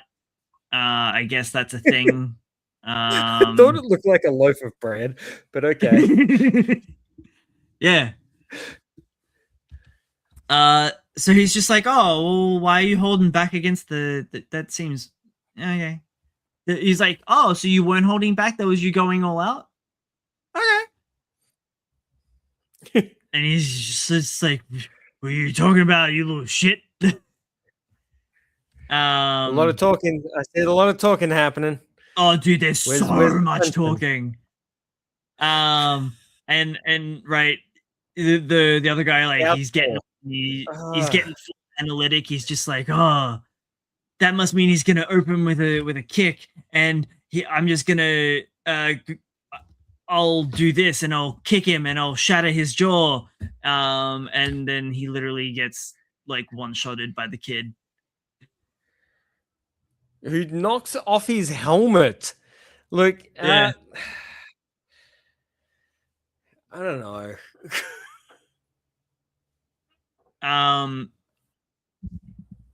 And so yeah, the kid's too OP that he's like it's basically One Punch Man.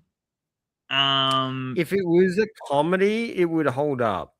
Without being a comedy, it's gonna fall flat on its face. The whole premise is that he shines too brightly, he's too strong, and he's striving to find a rival that he can actually go all out against. That's the premise. Not a bad premise. Or no, it is. It's a But pretty it- bad premise. It's a really bad. You painted yourself into a corner in that position. And once I'm worried. you're at the I'm peak, very worried about it. once you're at the peak, the only way down, the only direction you can go is downwards. And I feel like it's gonna have to do a lot of work. It's got a lot of work Also, ahead of it. the guy that was like, I've been training my whole life and I've had 3 back-to-back championship wins. He takes like 1 L from a kid and he's like, I'm done. Yeah, that is the worst representation of someone's integrity in existence. Yeah. So, I don't know. I'm not His super ribs hopeful. are shattered. When did he kick him in the ribs? Oh no, so this is a flashback to 2 years. This is sorry, flash forward 2 years after that fight that he just had where he shattered the dude's jaw, maybe.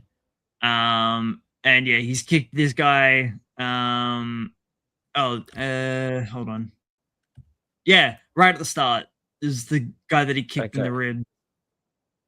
And then we flash back, and he tries to get up, and his ribs shattered, and so he vomits from the pain. And Apparently, how does he know his ribs are shattered? Is he an X-ray machine? He just fingered him a bunch and was like, "Oh, those don't feel that boy ain't right."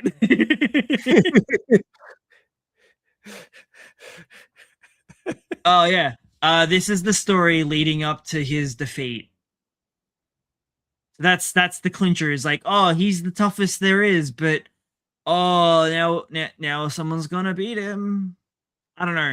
I'm not super hopeful, but I'm gonna continue reading to see how we go. I feel like this first chapter would have really opened well if there was a lead of him training a lot, building up all the integrity. If he was the guy that had the sandwich hands, like if you took the sandwich hands guy the loop of and bread. all his progression, like you take his progression up and then he gets owned, suddenly he's a much more interesting character than the MC. Yeah.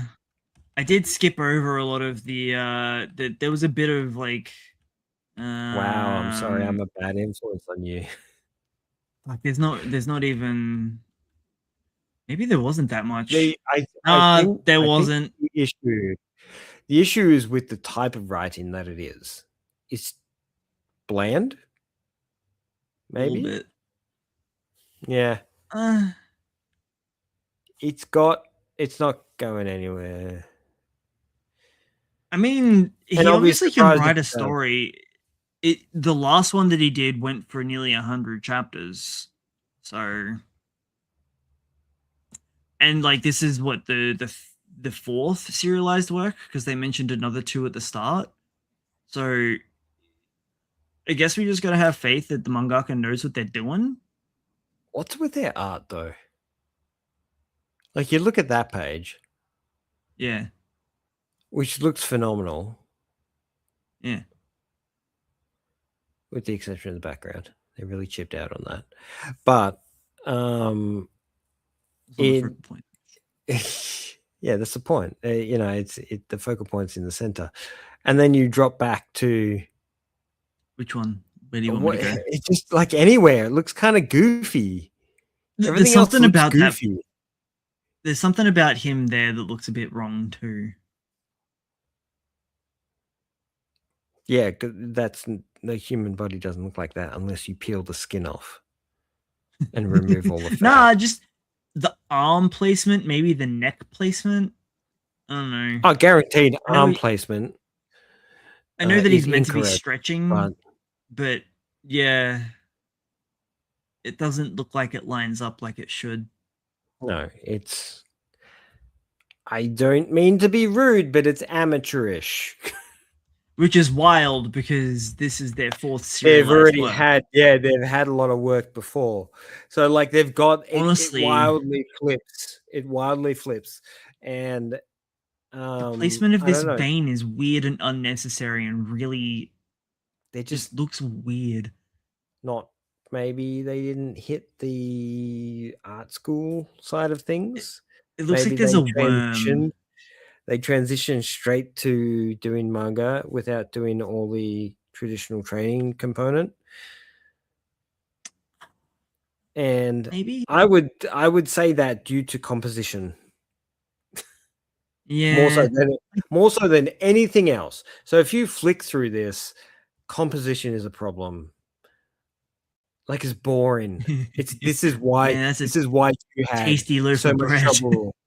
So you had so much trouble reading this because the composition is boring and nothing carried your eye through the page and pushed you to keep reading. It wasn't just the No, I words. didn't say this one was No. boring. No, no, you're getting conflated. No, We haven't I gotten don't to the think boring one yet. so. I don't, from that I the flicking through it that you've done so far, it feels like there's work to be done. I kind of enjoyed this one. I just don't know how its future's gonna go. Dude, you The only one that read I half found. of it. What? No, I read all of this. You said that you can't remember most of it. No, no, I just thought that there was more flashback of him and his dad training, but there was only a couple of Yeah. pages. That, yeah, that's what I was talking about. Okay. I'm not convinced. No, I don't know. I don't know about this one. But the one I don't know Yeah. about the most was this one. And I don't look, I'm gonna preface, I don't give two shits about sports. No. Martial arts, yeah, that tickles me. Another series like Neru, haha, baby. That last one, that's not what we're getting. This looks pretty enough. But oh my god, there's so much fucking talking about basketball. And like Because they're straight basketball away, fans. we dive into main character that's basically given up on playing basketball to stand his friend who's a girl that's playing basketball at a higher level than he is, which is I guess why he knows that basketball's not for him, because She destroyed him uh while he was playing. honestly, I don't know. I didn't Wow. get that. Also, their necks are Wow. really huge, I just noticed. Yeah, well, that's pretty common. His hand. Yeah. Holy shit, he's got salad finger hands. Yeah, I didn't notice that actually. Yeah, I mean Tokyo Revengers got a lot of flack for their necks. They look goofy as hell, though. Those fingies Take their revenge are, and next. oof, get them inside of me. There's just some yaoi Yowie. hands. Yowie. Um Honestly, I didn't even get, I don't think I even got 3 pages. Like, look at how much reading there is here. And I'm just like, oh my god, I don't give a fuck. And what, you want me to read it?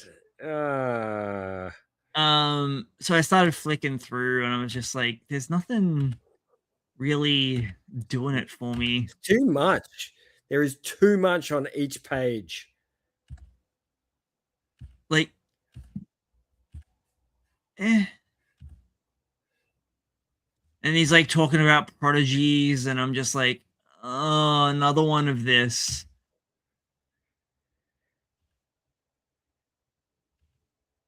Yeah, I don't know. Is not It's not for me. But I didn't really give it much of a chance, to be honest. Yeah. Like, I don't blame you. I think there's enough basketball content out there for everyone. Just like chalk it up to the soccer and the baseball department as well. Like, there's plenty of material out there for people to enjoy. This one's not for us. Beep. Beep. Yeah, I don't know, man. Drawn to the Fire, just like real. I read Subaru the Invincible before I was going to bed, and then I was like, I'm not super tired yet. I'll have a look at the other newbie, and I tried Drawn to the Fire, and I got like 2 pages in, and I was just like, I'm falling asleep maybe now. it's time for bed. Like, I wasn't even tired. I was like, I then stopped reading and put on Mistborn to go lie in bed for like 15 minutes. That shit will put you to sleep, right? Fuck me. Oh, I was just like, I can't do this. This is just kids talking about. They just felt so slice of lifey. Like, it didn't even feel like it was about its source, like what its material was about.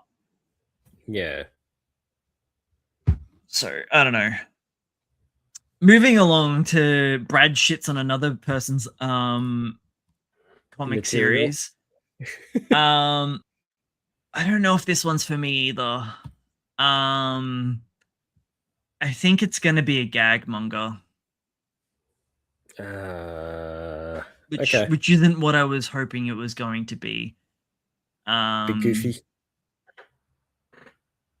So all Wait. of this, so like the first 4 pages. Wait a minute. I did start to read this, and then I stopped because holy shit. It just This is a recap, by the way. This is 4 pages of recap of what happened in the fucking first chapter. Yeah, the first chapter was like real wordy as well. So and he has happened. all of these dudes living together now under the roof. And he's basically got to get them, learn about them and why they are the way that they are, or how they became curses, so he can lift their curse and help them pass on and have their spirits at rest. Which sounds good in concept, but all this chapter was him getting to know them by playing his Wii, and playing obvious, like where is it, Monster Hunter, Resident Evil. I don't actually know what this one is. Noiroi Party. I'm not sure, but they basically build a candy structure together, and yeah, they end up getting a world record, and that's it. That's the whole chapter.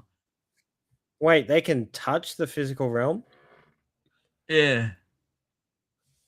Oh, because they're curses. One second. No, I did read a little bit of this. Sorry. I said I didn't read any, but I'm pretty sure I did.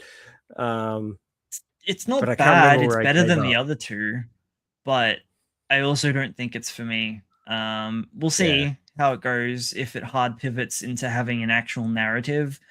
But if it is just like shenanigans week after week, then I'm sorry, it's not. I've got it feels very shenanigan like. I don't think it's going to have any sort of major depth or substance, pivot into a more emotional sort of level. That would be more fascinating if they did delve into the more emotional component of it. But I don't think that'll happen. Oh, I'm starting to think that that's. I mean, there's only 2 chapters, but I'm starting to think that that's the case. Holy shit! So judgmental on 2 chapters. I know. I feel bad, especially like the last 2. I just like, oh, there's a new one. It's shit. There's another we new don't one. like it. PU. No, like again, I want to reiterate. Just because I'm not a fan of it doesn't mean it's bad. Just not for me. Now, something else that has 2 chapters that is for me, especially after we figured out who the author was and why we did, and man, last time when we finished talking about this, I was like, man, this thing gave me such a vibe. What was the vibe? And I kept thinking about it, and when I fell asleep, I'm just like, man, what's that fucking series that I told Brad to read? that I never ended up that broke finishing. him. Yeah. And I was like racking around in my brain, and then you sent me the message, and it just like it clicked so hard. I'm just like, oh my god, that makes so much sense because the vibes are so similar Yeah. that it's very much it. Expect bad things to happen in this series. And we're not talking about the physical kind. We're talking about the emotional connection kind. We're Well, all talking of them about really. the She's really, really good at every sort like oh form. brutal. Okay. So this mangaka, share this instead, has done deep dive into the human psyche in every single one of their properties except for this one, which is its English title is quite literally Hatsuki Hatsukoi? Yeah, Hatsukoi Zombie. Which is a rom-com. It's like a supernatural rom-com. Yeah. Okay. Um I and it was like apparently couldn't imagine them doing a rom-com, I know. honestly. Like its tags are romance, comedy, zombies, cross-dressing, drama, school life, supernatural. And so this Oh. was 11 years ago. So this was before they did Boys Abyss. So who hurt them? Who hurt them so much? Well, apparently most of what they write about is stuff that they have experienced in their hometown. And I'm all like, I'm Oh sorry, fucking no. what? No, no, no, no, no, no, no, no, no, no. Like Boys Abyss is all about hometown turf. Oh, it's like one car crash after another. Yeah.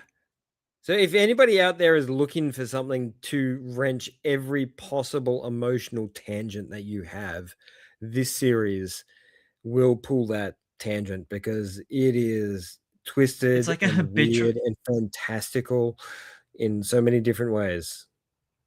an 18 volume long train crash with multiple trains. Like, It's holy yeah. shit. And a lot of the trains are like have like interconnected backstories, and then you get this piece of shit, and you're like, oh yeah, they are a piece of shit. But here's why they're a piece of shit, and their upbringing is mainly the reason why they're a piece of shit because their parents or guardians or friends of those parents or guardians were manipulative, diddly, like just so much. There's a lot of trauma in those 18 chapters or 18 volumes, Volumes. should I Yeah. say. I really like the teacher. She's really fucking crazy. Like Predator. I can't state this enough. A predator. I mean, he is mostly of age, but still, there is that weird dynamic going on there. I don't think they do anything, do they? It's been a while. They might. He's crazy enough to. He does a lot of things with a lot of people. Yeah. I mean, it's called Boys Abyss for a reason. But it's not just him that's in the abyss. Like, she's in the abyss. She's in the abyss. She's also in the abyss. He's really in the abyss. I mean, like, fuck, it starts off with her being like, hey, I'm reading a book that's called Two Lovebirds Kill Each Other. Sure would be neat. Followed by Oh, which is hey. the book that takes place in their town, yeah? Yeah. Followed Yeah, by yeah. hey, I sure would like to die with someone. Followed by hey, I wrote the book of the that everyone wanted to die in, and also I'm married to her, and the only reason I'm married is because she wanted to die with someone and I'm refusing so that she doesn't. But also he's suicidal. Man, it's a lot. So that's what we've got to look forward to in this. Let's roll this up. Let's roll it all in to something exciting and new. Honestly, nothing happens in this one again. But boy, howdy, is there so much tension. Implied. That's all it takes, is you feel like that something should happen. And this is genius. Also, absolute she scares me. Genius work. She scares me more now. She scares me much more now that I know who wrote this. Look at that face. That's the trauma broken face. That's I'm crazy. This is me telling you I'm crazy. You need to stay away unless you want to get burnt. Crazy. And he sees that face. And he's all like, oh, nice and toasty. Anyway.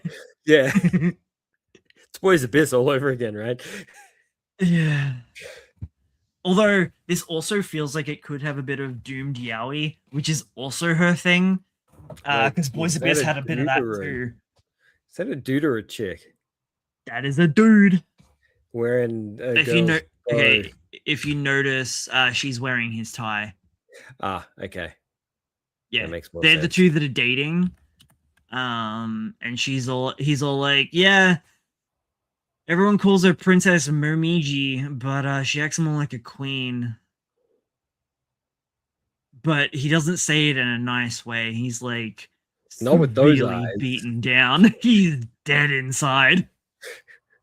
You know how I said last week that I was like kind of worried about him being the one that was all like, oh yeah, but it's easier than turning her down. Now I get it. I don't think that I misinterpreted that a lot. Also, wow to the paneling and the artwork in this is stunning. And this goes again to what you were saying. Beautiful. The composition does a lot for this. Because nothing happens.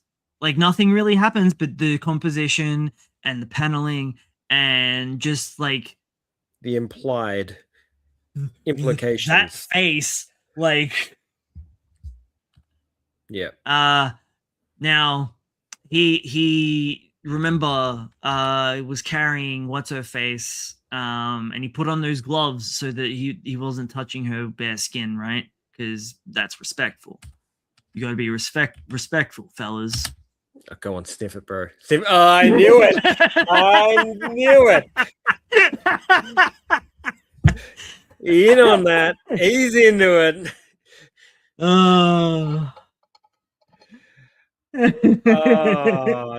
Did you like that build up? We are in for a treat. This is an absolute treat. Yeah, just remember this isn't Jump Plus. This is the teen one, I believe.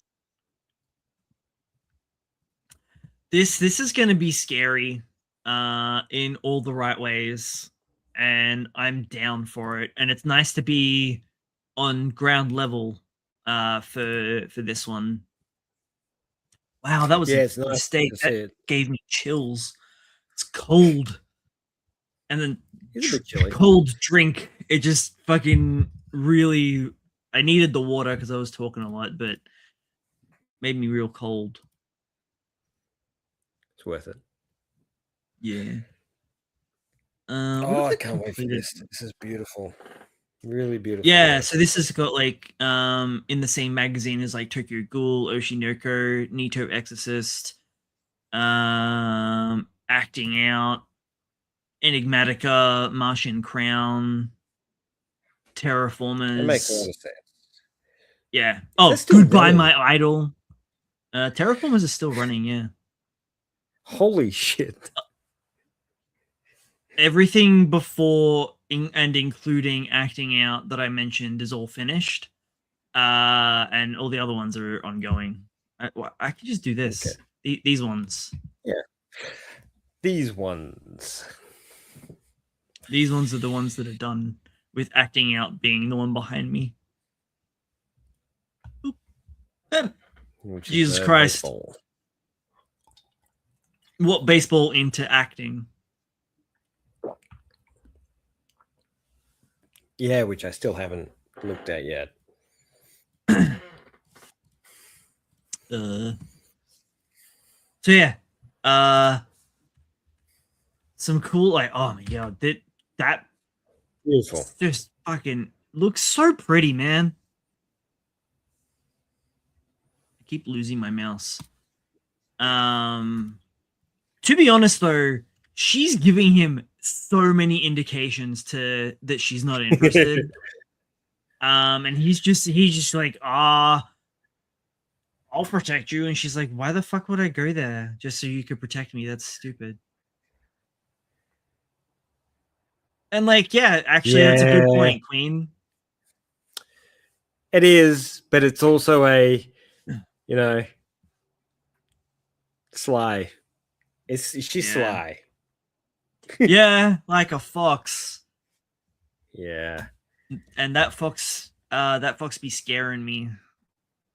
That's right. There's mysterious foxes. I wonder where this is going.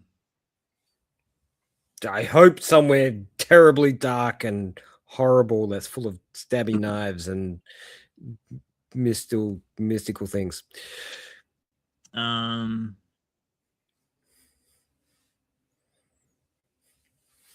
Just looking at the comments, everyone's basically feeling the same. They're like waiting for that other shoe to drop. Then them talking about the author's previous work and everyone being like, ooh, this is gonna be good, bad. Yeah. Yeah, I feel like, you know what? I call it, he's gonna kill her. Well, don't forget that the first page of this was him with no eyes and there was blood splattered all over his face, and the Momiji leaves, which is what her name is, covering up his face. Haha.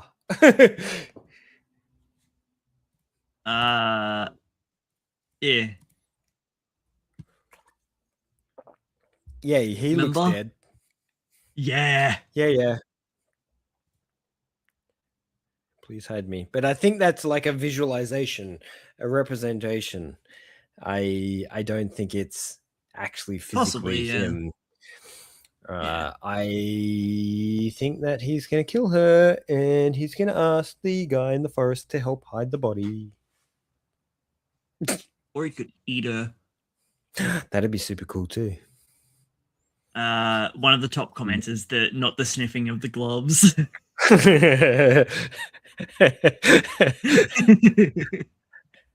Because, man, honestly, that sent me. I was reading and it literally broke all the tension. which is probably what it was supposed to do. Yeah. I'm just like, bro. Yeah, probably would have done the same. Nah.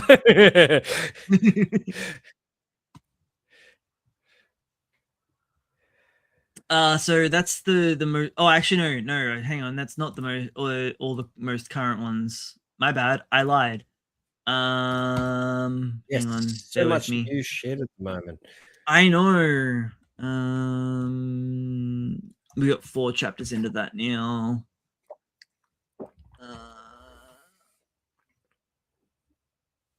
5 into you, 4 into you. What about? I mean, Tokyo, West Tokyo Metal Bros. He's finally in Tokyo now. The latest chapter was him and his dad going apartment shopping, which I don't know. There was something real sus about that realtor. There's something so whole sus about the whole series. It's so goofy and so much fun.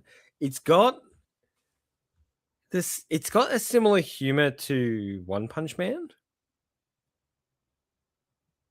And I say that in the style of humor it is, not so much the content that's in there. It's just it's like full of a lot of wacky characters that support the somewhat standard character, like main characters. Like the main characters are normal, but everybody else around them is like exaggerated and ridiculous. So it kind of balances out really well. It's a good humor. I like it. It's a lot of fun. Are you up to You're date up to with date? Ux Mangaka? You're up to Yeah, date? yeah. Yeah. That's why I'm bringing it up. Otherwise, I'd tell you in shame that I haven't. Just like how I only read one of the many one shots that dropped. Because, fuck, man, there's so much to keep on top of at the moment. There is a lot, and this one dropped on Monday, which I had a day off, and I did not. Actually, I'm not up to date. I was left with that. I was left with that cliffhanger last week. With him putting the friend The into friend the in the car, yeah, and then her in the background, noticing who he was. Yeah. Honestly, this is going to be a series of miscommunication and misinterpretations. Yep. Which is fun. But I like the characters that are perfect for that environment. They're both which is better than this one, but yeah, because it's a lot more innocent. Yeah. Yeah. It's also got a story to tell as opposed to just being a harem for the sake of it at this point. Yeah. It's still good, still fun. Yeah. Yeah. I think this is going to keep on for a while. I think it's going to hold up pretty well, and we will see an anime. He's embraced neat culture, catching up on everything that he missed out on during the serialization. Yeah, but he's unemployed at this point. He's not got anything coming in. Everything's being rejected. This is something I'm curious about, actually, and I like this side of it. When serialization stops, does that mean they're no longer on the magazine and therefore not being paid? Even though they have an editor that looks after them still? Like, it's like this weird dynamic. It's almost like they're vocationally paid. Like, so long as they're serializing, they're getting paid. But the moment they don't, they're still technically working for the company. But it's almost, actually, you know what it is? It's almost like working solely for what's that word? Commission. Like, so long as they're selling, they're getting a paycheck. The moment they're not, they're still technically employed, but they're not. Yeah. Yeah. Holy shit, they're just working for themselves. Yeah. Yeah. What a silly system. What a silly system. So like, yeah, he's fully embraced. Because he would have some money in the bank because, you know. I sure as shit fucking hope so. Because at this point he's burning through it. Because hang on, where is it? He orders a box full of manga that he wanted to read during the serialization. And yeah, he's in a total slump.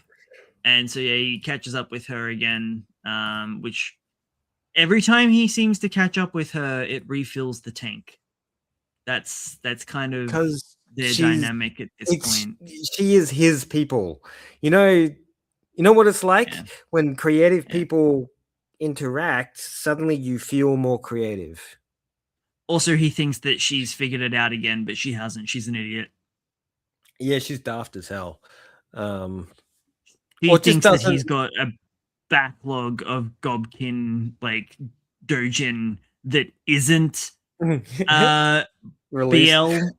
Yeah. And that he's too nervous to release it. And that he cut everything else out of his life to solely focus on Gobkin as a fan.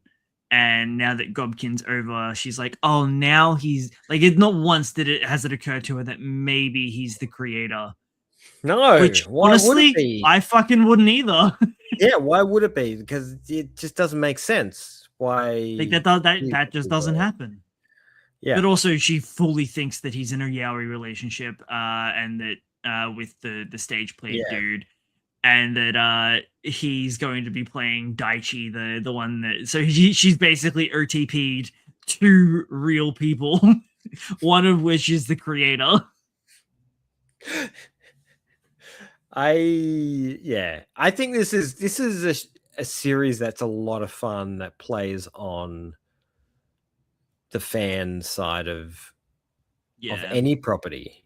Like, but any it also property gives a at all. nice behind the curtain look from the axed mangaka side of it. Like you said, like finding out what happens to the mangaka afterwards. Yeah, and it's Not good. I love its reflection on the his dynamic between being this psychotic, partially depressed NEET when he's alone, compared to when he's a more vibrant and creative soul when he's with these people that are I mean, like-minded. shit. Look at him here. I mean, he's crazy. And then they're completely like just devoid. Yeah. Versus like how he is here after having interacted with her just for, even if it was for like 20 minutes, suddenly it's like a transformation. And I get it. Also, you find out what she does. She's just a manager at a clothes store.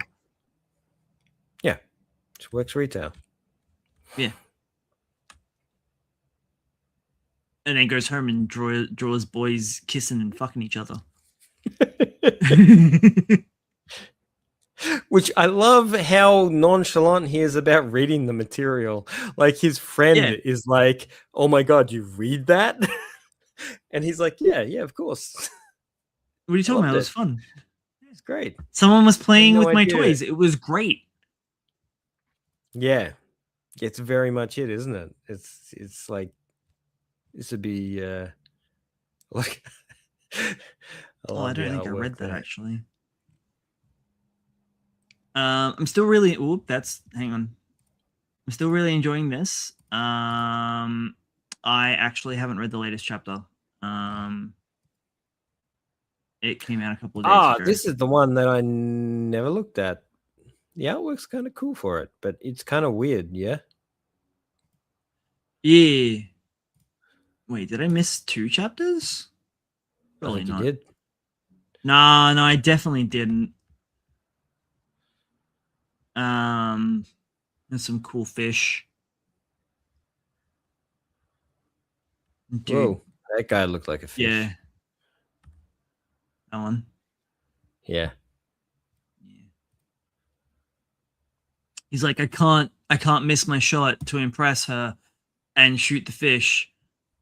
And he missed both the metaphorical and the literal shot. He tried. Yeah. Oh no, I think they were just kind of yeah. No, I definitely didn't miss a chapter. It doesn't fuck around, and they literally go straight into them finding his body, apparently. But that was leading up to hopefully they're not rushing it.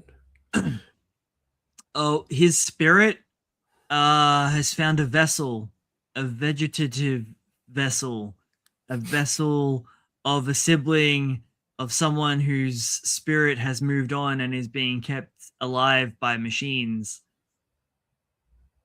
Oh. Yeah, her sister. He's basically going to possess her sister. Was it end of chapter 3? Yeah. The little hands. Was it the? Yeah, here it is. Look at that. Look at that fucking creepy Junji Ito shit.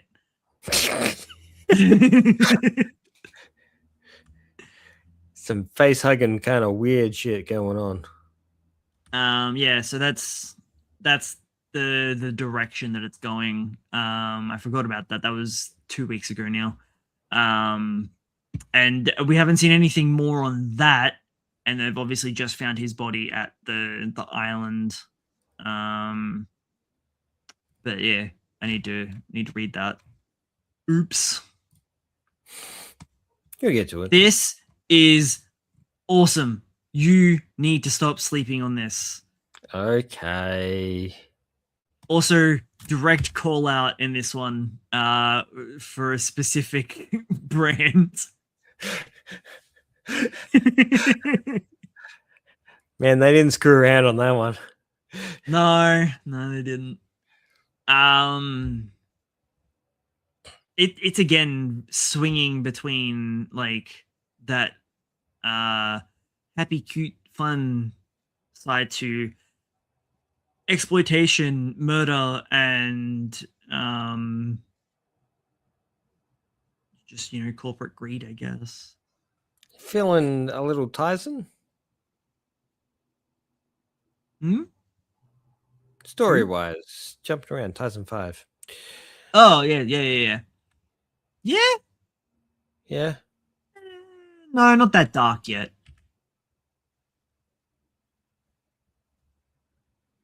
Maybe because it is juxtaposed so much as well. It definitely does not feel like Tyson yet.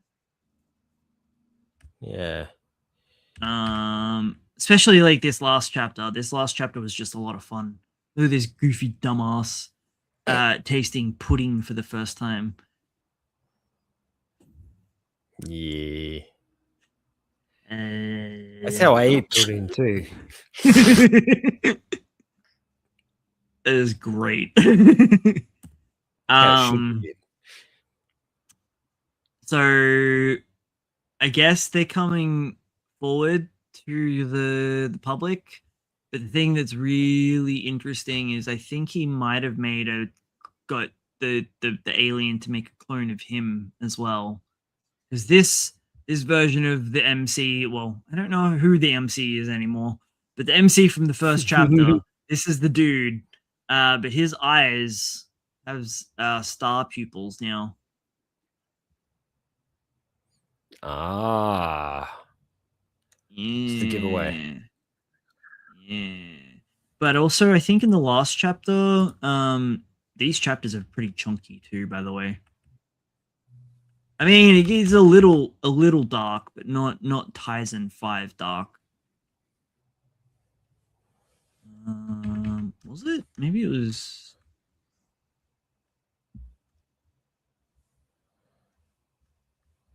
Maybe it was even earlier. Maybe it was chapter 2.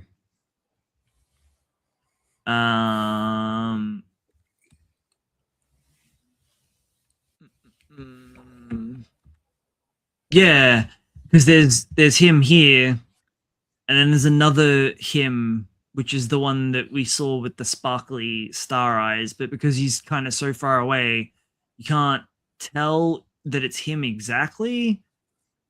But it is also kind of on the nose. They've got the same hair. Yeah. It's him, but not him. Yeah. So I think he's a defective clone of him, maybe. And now he's running the show because he's even more evil than he accidentally was. He's multiplicity. Yeah. So I don't know. I'm really invested with this one. I'm having a lot of fun with it. Okay. I'll read it. I think these are his aunties. So we've got this other. I think these two are going to be our MCs. This is his auntie that he's staying with, and she's a lot of fun. She's a reporter. And throughout her introduction, he's complaining about how hot it is and whatnot, and how much of a pain it would be to go home because it'd be even hotter there. And she's like, "Man, you're such a baby. It'd be cool, kind of cool for us to like go home early and surprise your parents. And I'd love to go to like all these different shops and go to Chinatown, get some cool food. And then he shoots her down, and he's like, and she's just like, "Oh, you're such a drama queen." And then literally the next panel, she's driving away, and she's like, "Oh, it's so hot."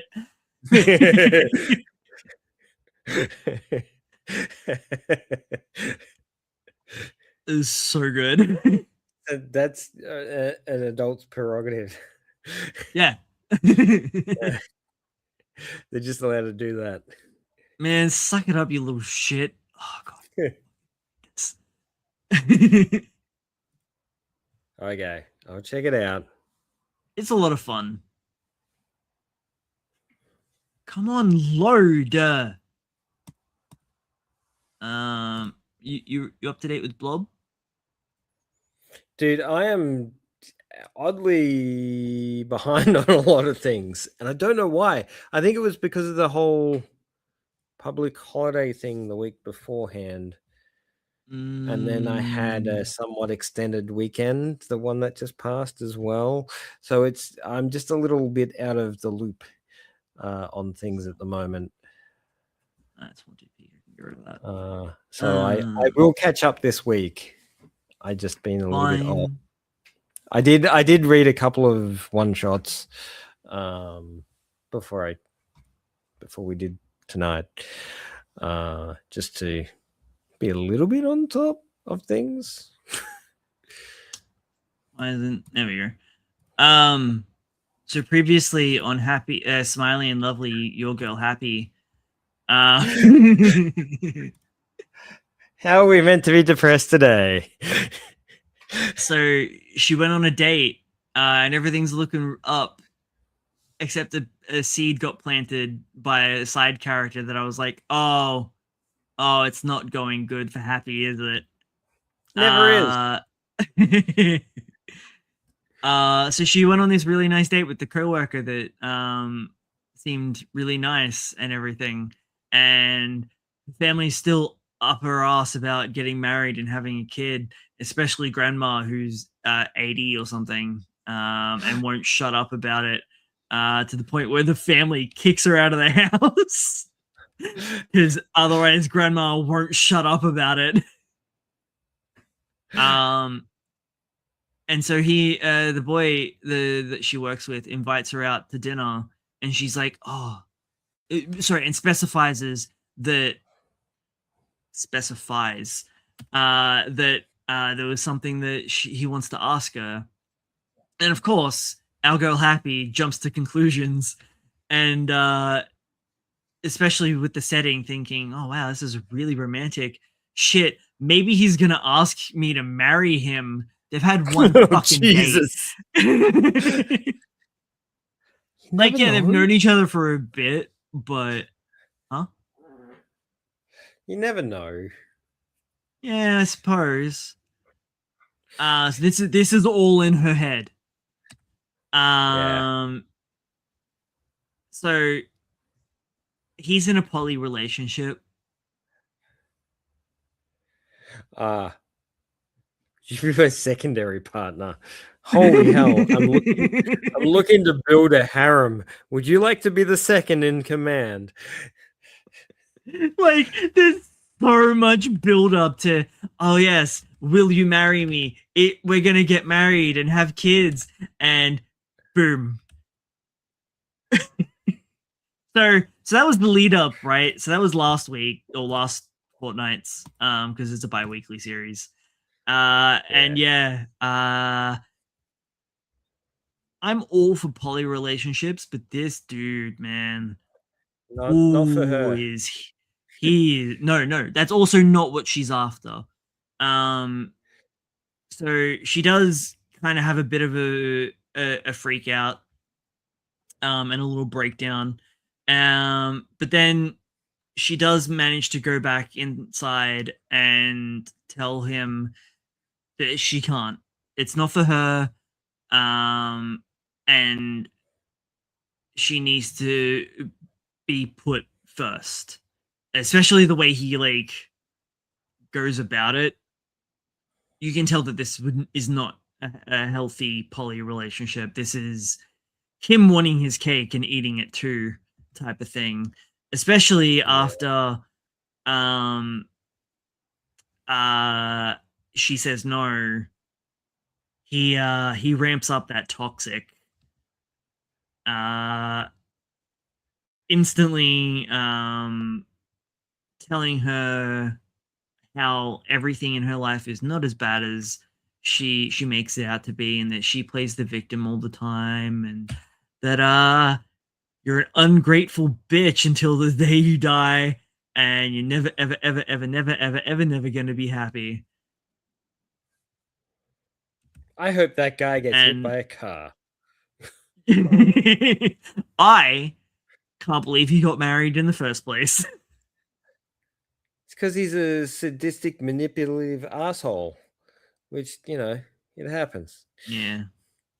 So poor Happy is kind of worse than where she was the last couple of chapters.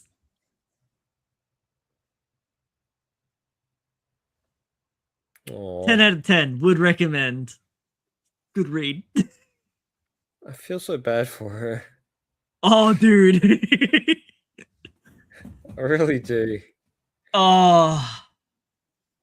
It's a lot.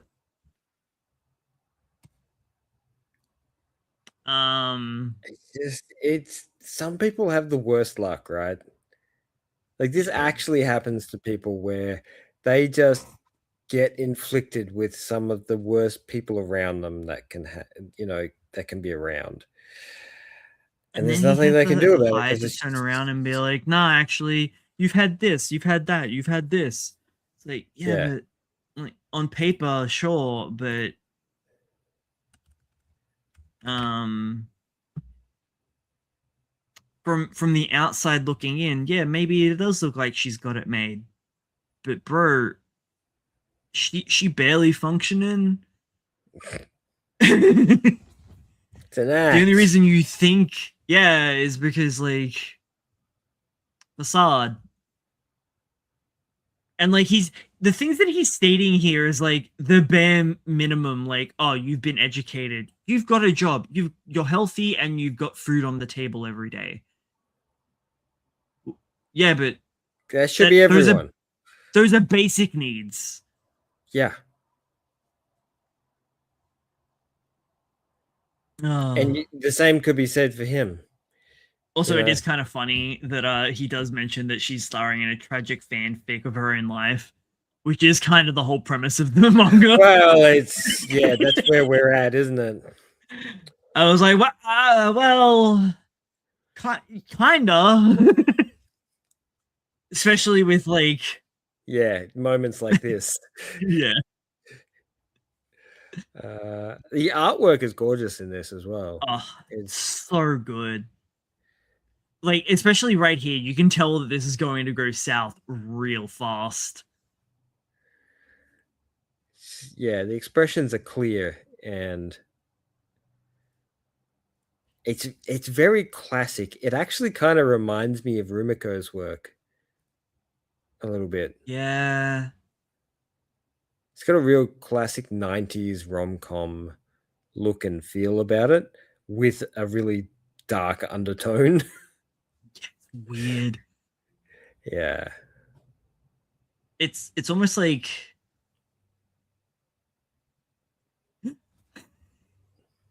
broccoli dipped in real delicious chocolate. I'm down. But I'm a freak that way. I mean, it doesn't sound terrible, but it wouldn't be my first choice. But if it was your only choice. I mean, I am consuming this on a bi-weekly basis, so yeah. Maybe. I can't show you the title page because too many titties. But the So You Weren't Into Me got real degeneracy, and they started holding hands. Like, look at this. So much unprotected hand holding. Oh my god. The angles and the protrusion. I know. It's like insane. That seriously, it's like most of this chapter is just them being softcore porn. Just also starts with that I just you didn't see this. Beep beep. Logan, stop looking down when I show you the titties. Sorry, I was looking. I'm paying attention now. No, you're not. You're never paying attention to me. Yeah, I am. Just before I jump like into that. the only one shot that I read. Oh shit! No, I hadn't. Oh no, yeah, no, I did read the. Enigmatica is still super cool. Weird. Oh man, the art in it is so crazy. It feels like it's shifted to a battle manga, almost. You thinking maybe it's JoJo inspired? Kinda, yeah. There was like the last chapter was like a death puzzle. That they like Sherlock. It's almost like JoJo's meets Sherlock. I don't know how much Sherlock is in JoJo's. It's been a while since I've consumed. None. It's none. Yeah. But like it's really extra. It's just this dude tries to cinematic. kill himself, and this guy grabs him by his cheek with a single finger, like. Yeah, the tails, man, they're getting fucking wild with the tails. But everything else is really, at the, it's pointing in the right everything direction. else about the art is also so ridiculously exaggerated that it kind of fits. Also, damn, he looks pretty here. Compared to the dude he's holding. And he looks really funny.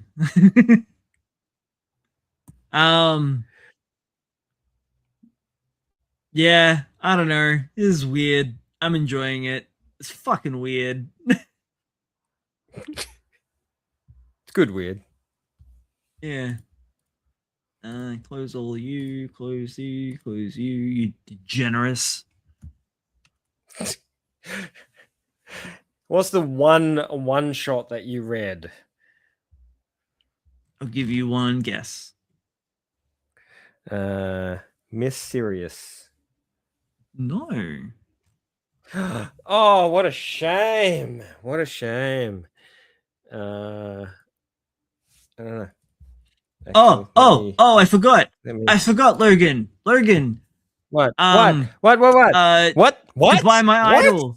Goodbye, my idol. Why He's turned back into a chick. We're cooking again, boys. Wait, is this a Ranma scenario? I don't know. I think he got too complacent, maybe. But basically, he wanted to be a girl for just a little longer, and went poof. The faces, man. The faces in this series are so dumb. Look, this is how we start, by the way, because the editorial paparazzi went into the toilet with him, and that's his fully erect. So she passes out. Boom. And so he just out from that way too. So he picks up the camera. He's like, delete. The funniest part about this chapter was that they're trying to torture the bro by like getting the origami cat and being like, if you don't tell us, I will be forced to decapitate the kitty. Like, what the fuck? So retarded. and then she like she because he's back to being a he at this point. He comes back and he's like, "Look, I need to quit," and she just throws the cat away.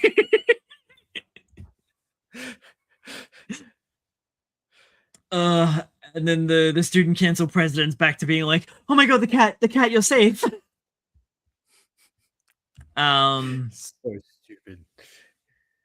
Weirdly enough, though, she's pretty self-aware that there was something going on, and that it was really hard for him to pull back from the idol club. Doesn't know why, but she's aware enough that she's not going to like really fight them on it. And so they leave. They shake hands, leave amicably, and then he's back to being a dude. And then they have like really cool little bro. Why is it doing that? Anyway, have a little bro sesh where they're talking on the bench. And they're like, he's like, "Hey, you're a dude again. Let's hang out. We'll go to a sauna because it's been a hot minute because you know you had titties." They have a bit of his fucking face here kills me. It's so tiny. Yeah, but the dude, look at the hips on the dude. That's not guy hips.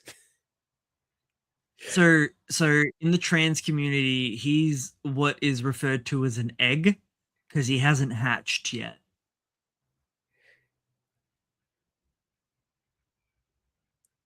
I think my terminology is correct.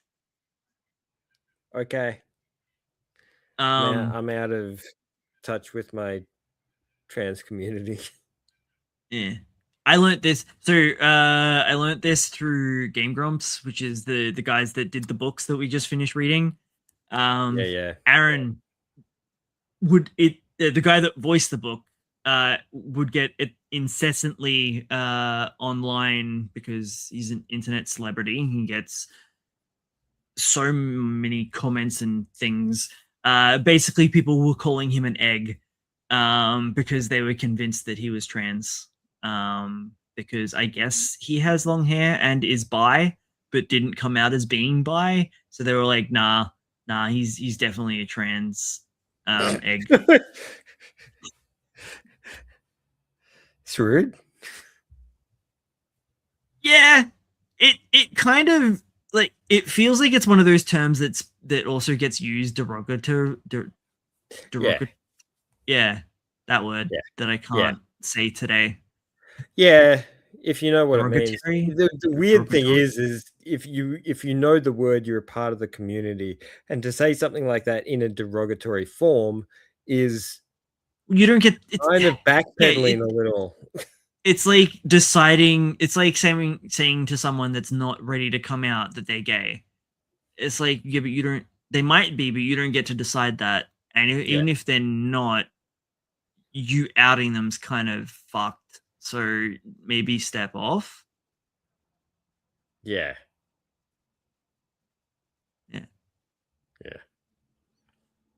Anyway,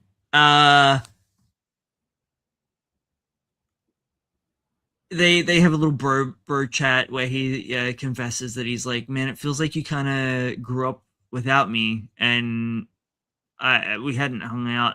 Like I haven't really hung out with anyone since elementary school. You went and made more friends and stopped caring about me. And he's like, what the fuck are you talking about? Dude, you got obsessed with live shows. And he's like, oh yeah. Oh yeah, that's right. I went full autism and just hyper focused on this one niche activity that you weren't interested in. That happens. Yeah.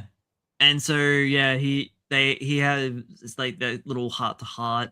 And he realizes how much fun it was and starts realizing that now I'm a boy, I'm gonna have to enjoy things like a boy, even though really there's nothing stopping him from cross-dressing and still doing the idol stuff as a dude. But he's got the facility to just switch it up with a Well, few tears. now, well, we don't know exactly if there is a trigger that he can freely switch between, like Ranma. But yeah, he Seems has a bit to of a breakdown in the sauna. And Daichi, his friends, like, don't do the lowly. I don't know how it's fucking pronounced. It's got accents on it. I had to Google what the shit that was. It's the little the hot rocks that you pour the water on to increase the steam. So I Louis? learned something. The Lu- loyally Lu- the loyally Louis? Louis? loyally. Yeah, I don't know. Yeah. Um, don't be doing that on your own. But nah, he just transformed. And now and now he's just like, holy sweet gazongas. Yeah. Back to goofy face again. And yeah, so he's Ranma, but he's a Gooner idol obsessed nerd instead of martial artist. I knew this story was a trans allegory. Congratulations, you've cracked the egg. Kids Don't Goon Part 2.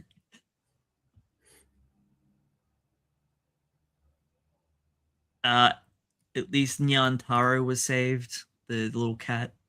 Yeah. It was a fun, stupid series. Yeah, it's now, completely ridiculous, but this is the one that I read. okay. The 11 pager. Oh, there's an 11 pager. I didn't see that. That's why I was like, I'll give you one guess. It was the one that was only 11 pages long. Yeah. Now this was cute. It was really short because it was an 11 pager. As yeah, it's quite literally two bros hanging out. And one of the bros lent the other bro an entire manga collection, or sorry, manga series to his friend when they were back in grade school. They're now office workers. And he still hasn't returned all the volumes yet. And his argument is that yeah, but you didn't give them to me all in one, like all at once, so I'm returning them to you the way that you lent them to me.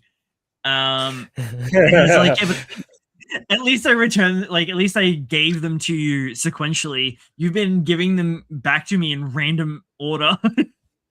But the whole thing is the only reason he's staggering giving back these books is because it's an excuse. It's an excuse for them to catch up with them.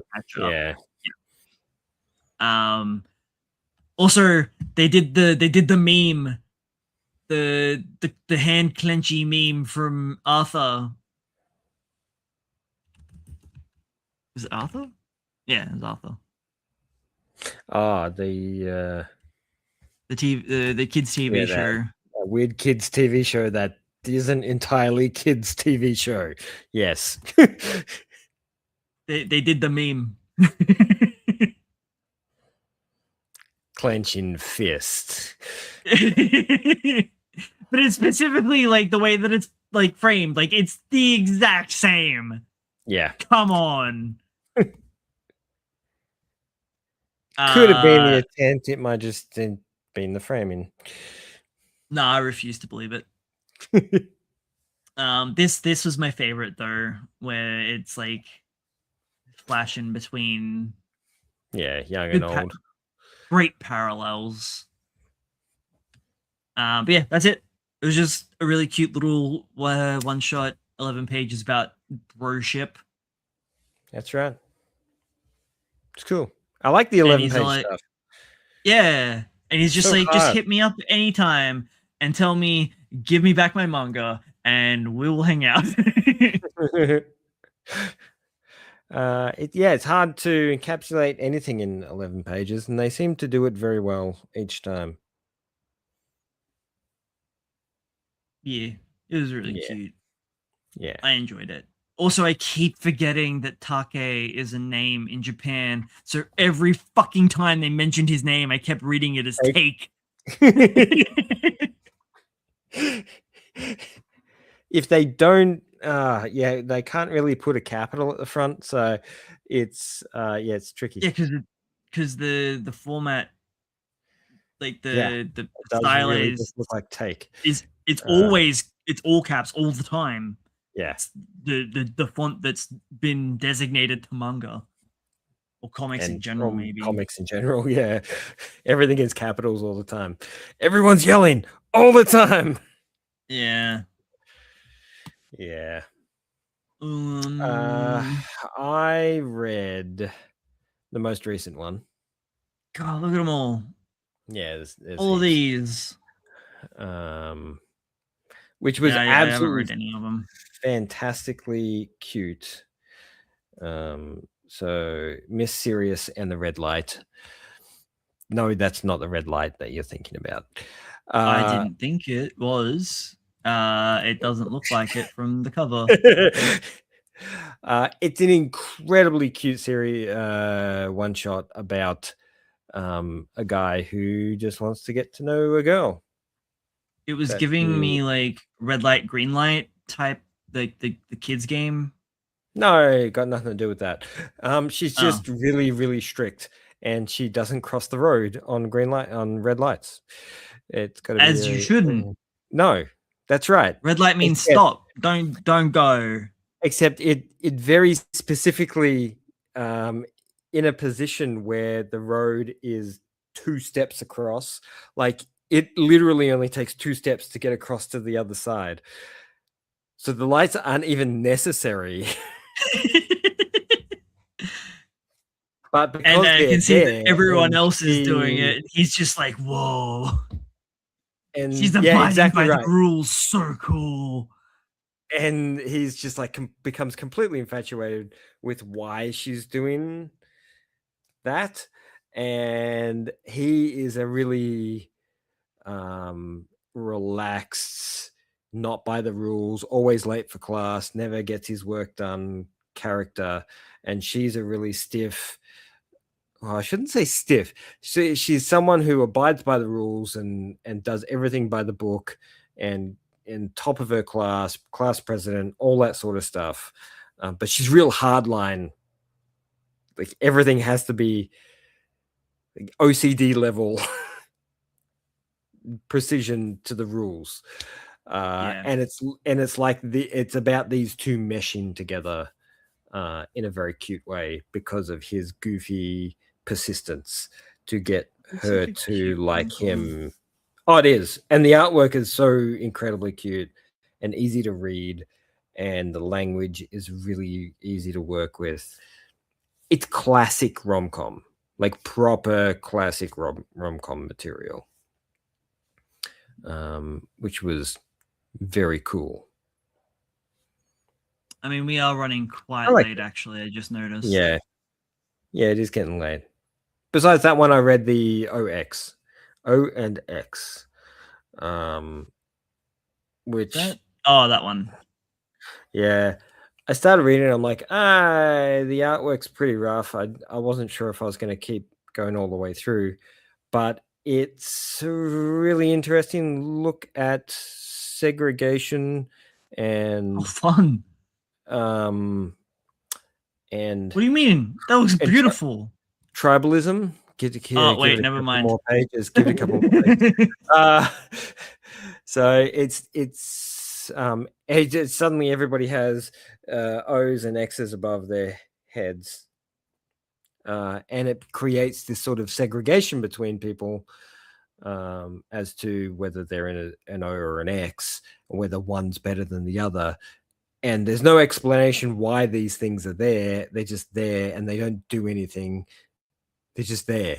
But but suddenly you know how humans work. Yeah, We like we to put group things in things groups, together, boxes. Yeah, right? it's funny you And mentioned that's that. essentially what Actually, happened. I watched a video essay on the Thomas the Tank thing from Bullet Train. Have you seen Bullet Train? I've seen Bullet Train, but it's a relatively complex film Yeah, well, yeah, because you a are lot of stuff very good. happens.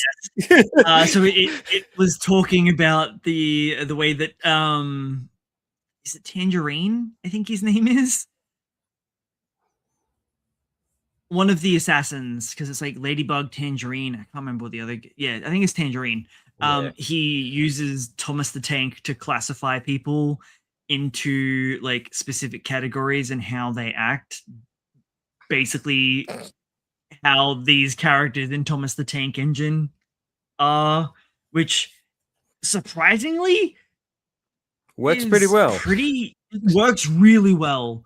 And it comes Yeah, down to the psychology and evolution of humanity, um, of how we've basically kept ourselves alive over the millennia. Like yeah, when we see a tiger, we instantly classify that as dangerous box. But we also do yeah. that with our fellow humans because we've been our biggest Trained that way. enemy. Yeah, Yeah, yeah.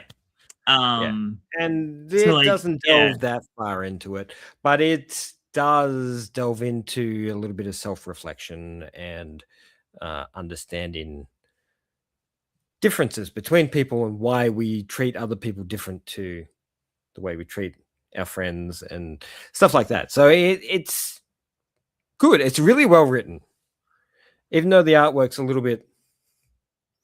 It's a one shot. We can understand this is done by a person who's not a professional, so it's good for the standard that it's at. But the mm, writing is I feel like the writing's beyond the art. This is one yeah, of those right. circumstances where the story really carries through a lot better.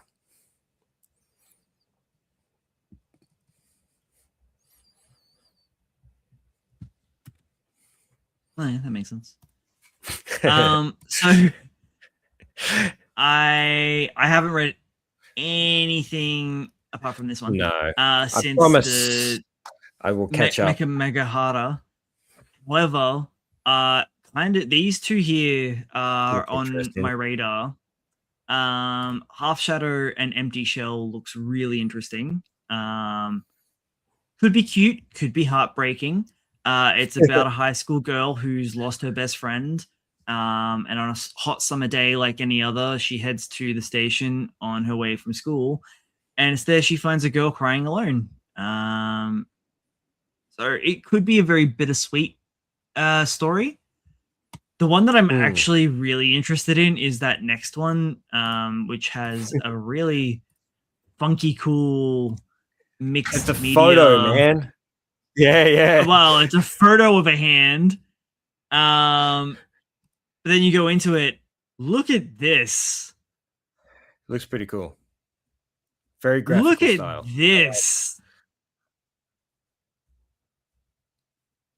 Mm, this looks Okay, I'm funky down. and fun as hell. Don't don't go anymore. Just stop it. I want to read Yeah, it. yeah. Yeah, So yeah. gonna have to bump that up. I mean, I'm mostly caught up on everything, I think. Um, Cool. Hero Org is doing good shit. I Told want you. more. Give me more. Told Give you. me more. Told you it was good. I should get around to reading it. But I told you it was good. I keep doing this. I keep telling you to read things, and then you read them and say how good they are, and I'm like, I didn't read them. Lol, I read 2 chapters, thought you would like it, and I was correct. Yeah. I'm Yeah, working. like Boys I know how Abyss, it for happens. example. Yeah.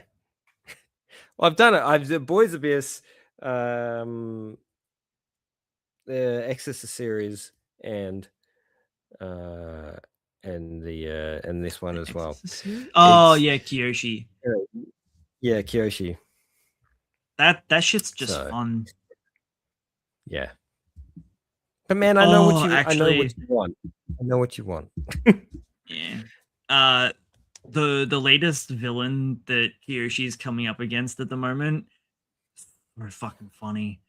Like he's a good villain, but he's also so he was obsessed with the last villain that Kyoshi like wiped out during the Black Parade.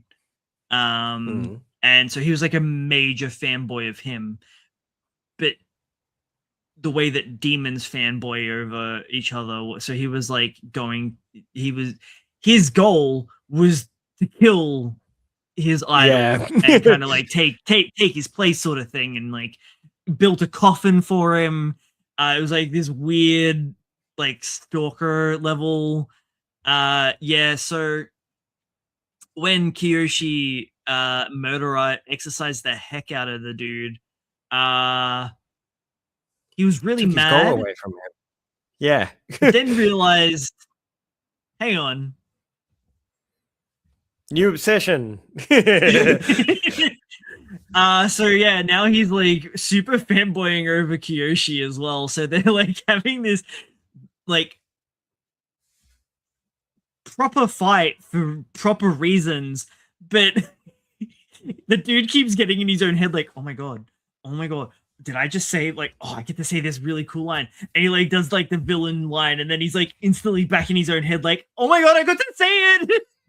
So it's like it's playing it off like I can't hate him as a villain anymore because he's such a neurotic douche.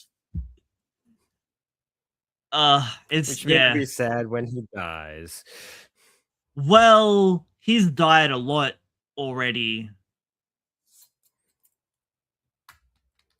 His special power was that he's basically a loan shark demon. And he gets to call in those loans with interest whenever he wants. Oh. Yeah. So he can revive himself and also power himself up. And Kyoshi's like, how many of those... Kyoshi's like, I think I'm starting to understand what his power is. And he's just like, I see that you figured out what my ability is. Gives an entire spreadsheet, Excel PowerPoint presentation of how his ability works, and Kyoshi's just like, oh, neat. And then he's like, oh fuck, did he not figure it out? Did I just hit? And yeah, it was a very fun way of doing the exposition dump of how his ability works. And then just proceeds to double down and tell him exactly how many times he's gonna have to kill him, which is like over 100. Yeah, that sounds less jujutsu and more fun and more One Piece. Yeah. It's starting to show. Yeah. I think it struggles a lot more when it's trying to be Jujutsu or Dragon Ball. Which I feel like the editor's kind of doing the push be a bit more edgy. A little bit. Be cooler and edgy like the really popular series. Which it does do, but when it loses that comedy, that's when, or like that absurdity, that's when it starts to lose its individuality. Yeah. I feel like its fan base is more surrounded by the comedy side of it, the fun side of it, the more traditional shonen battle series side of it that it has. Like, I think when it's doing interesting things like this loan shark type mechanic, it's definitely playing to its strengths over just who can punch the hardest, because we know it's going to be Kyoshi. He's the ultimate exorcist. Says it in the title. Yeah, like the stakes aren't what we're there for. It's the working around the problems and the lols. Definitely. That's yeah. Is a lot of fun. I think you'll enjoy it if you pick it up again. I will eventually, at some point. Also, some really interesting abilities. Like there's a punk dude that's obsessed with idol culture. Even gets one of the demon lords into idol culture. His ability is he eats things and then kind of turns them into weapons. Nice. Yeah. Kind of like Wapple, actually, now that I think about it. Which is obviously maybe a direct reference to him working on One Piece at one point. He definitely wouldn't have been doing work on One Piece back then. Yeah. That's fucking like 20 years ago. I doubt he would have. Yeah. He's probably. But anyway. Yeah. I reckon so. Yeah. Thank you. Extra long episode where we ranted about random shit. Please make sure to like, comment, subscribe, and do all that shit. You know the thing. You guys use YouTube. You know how it works.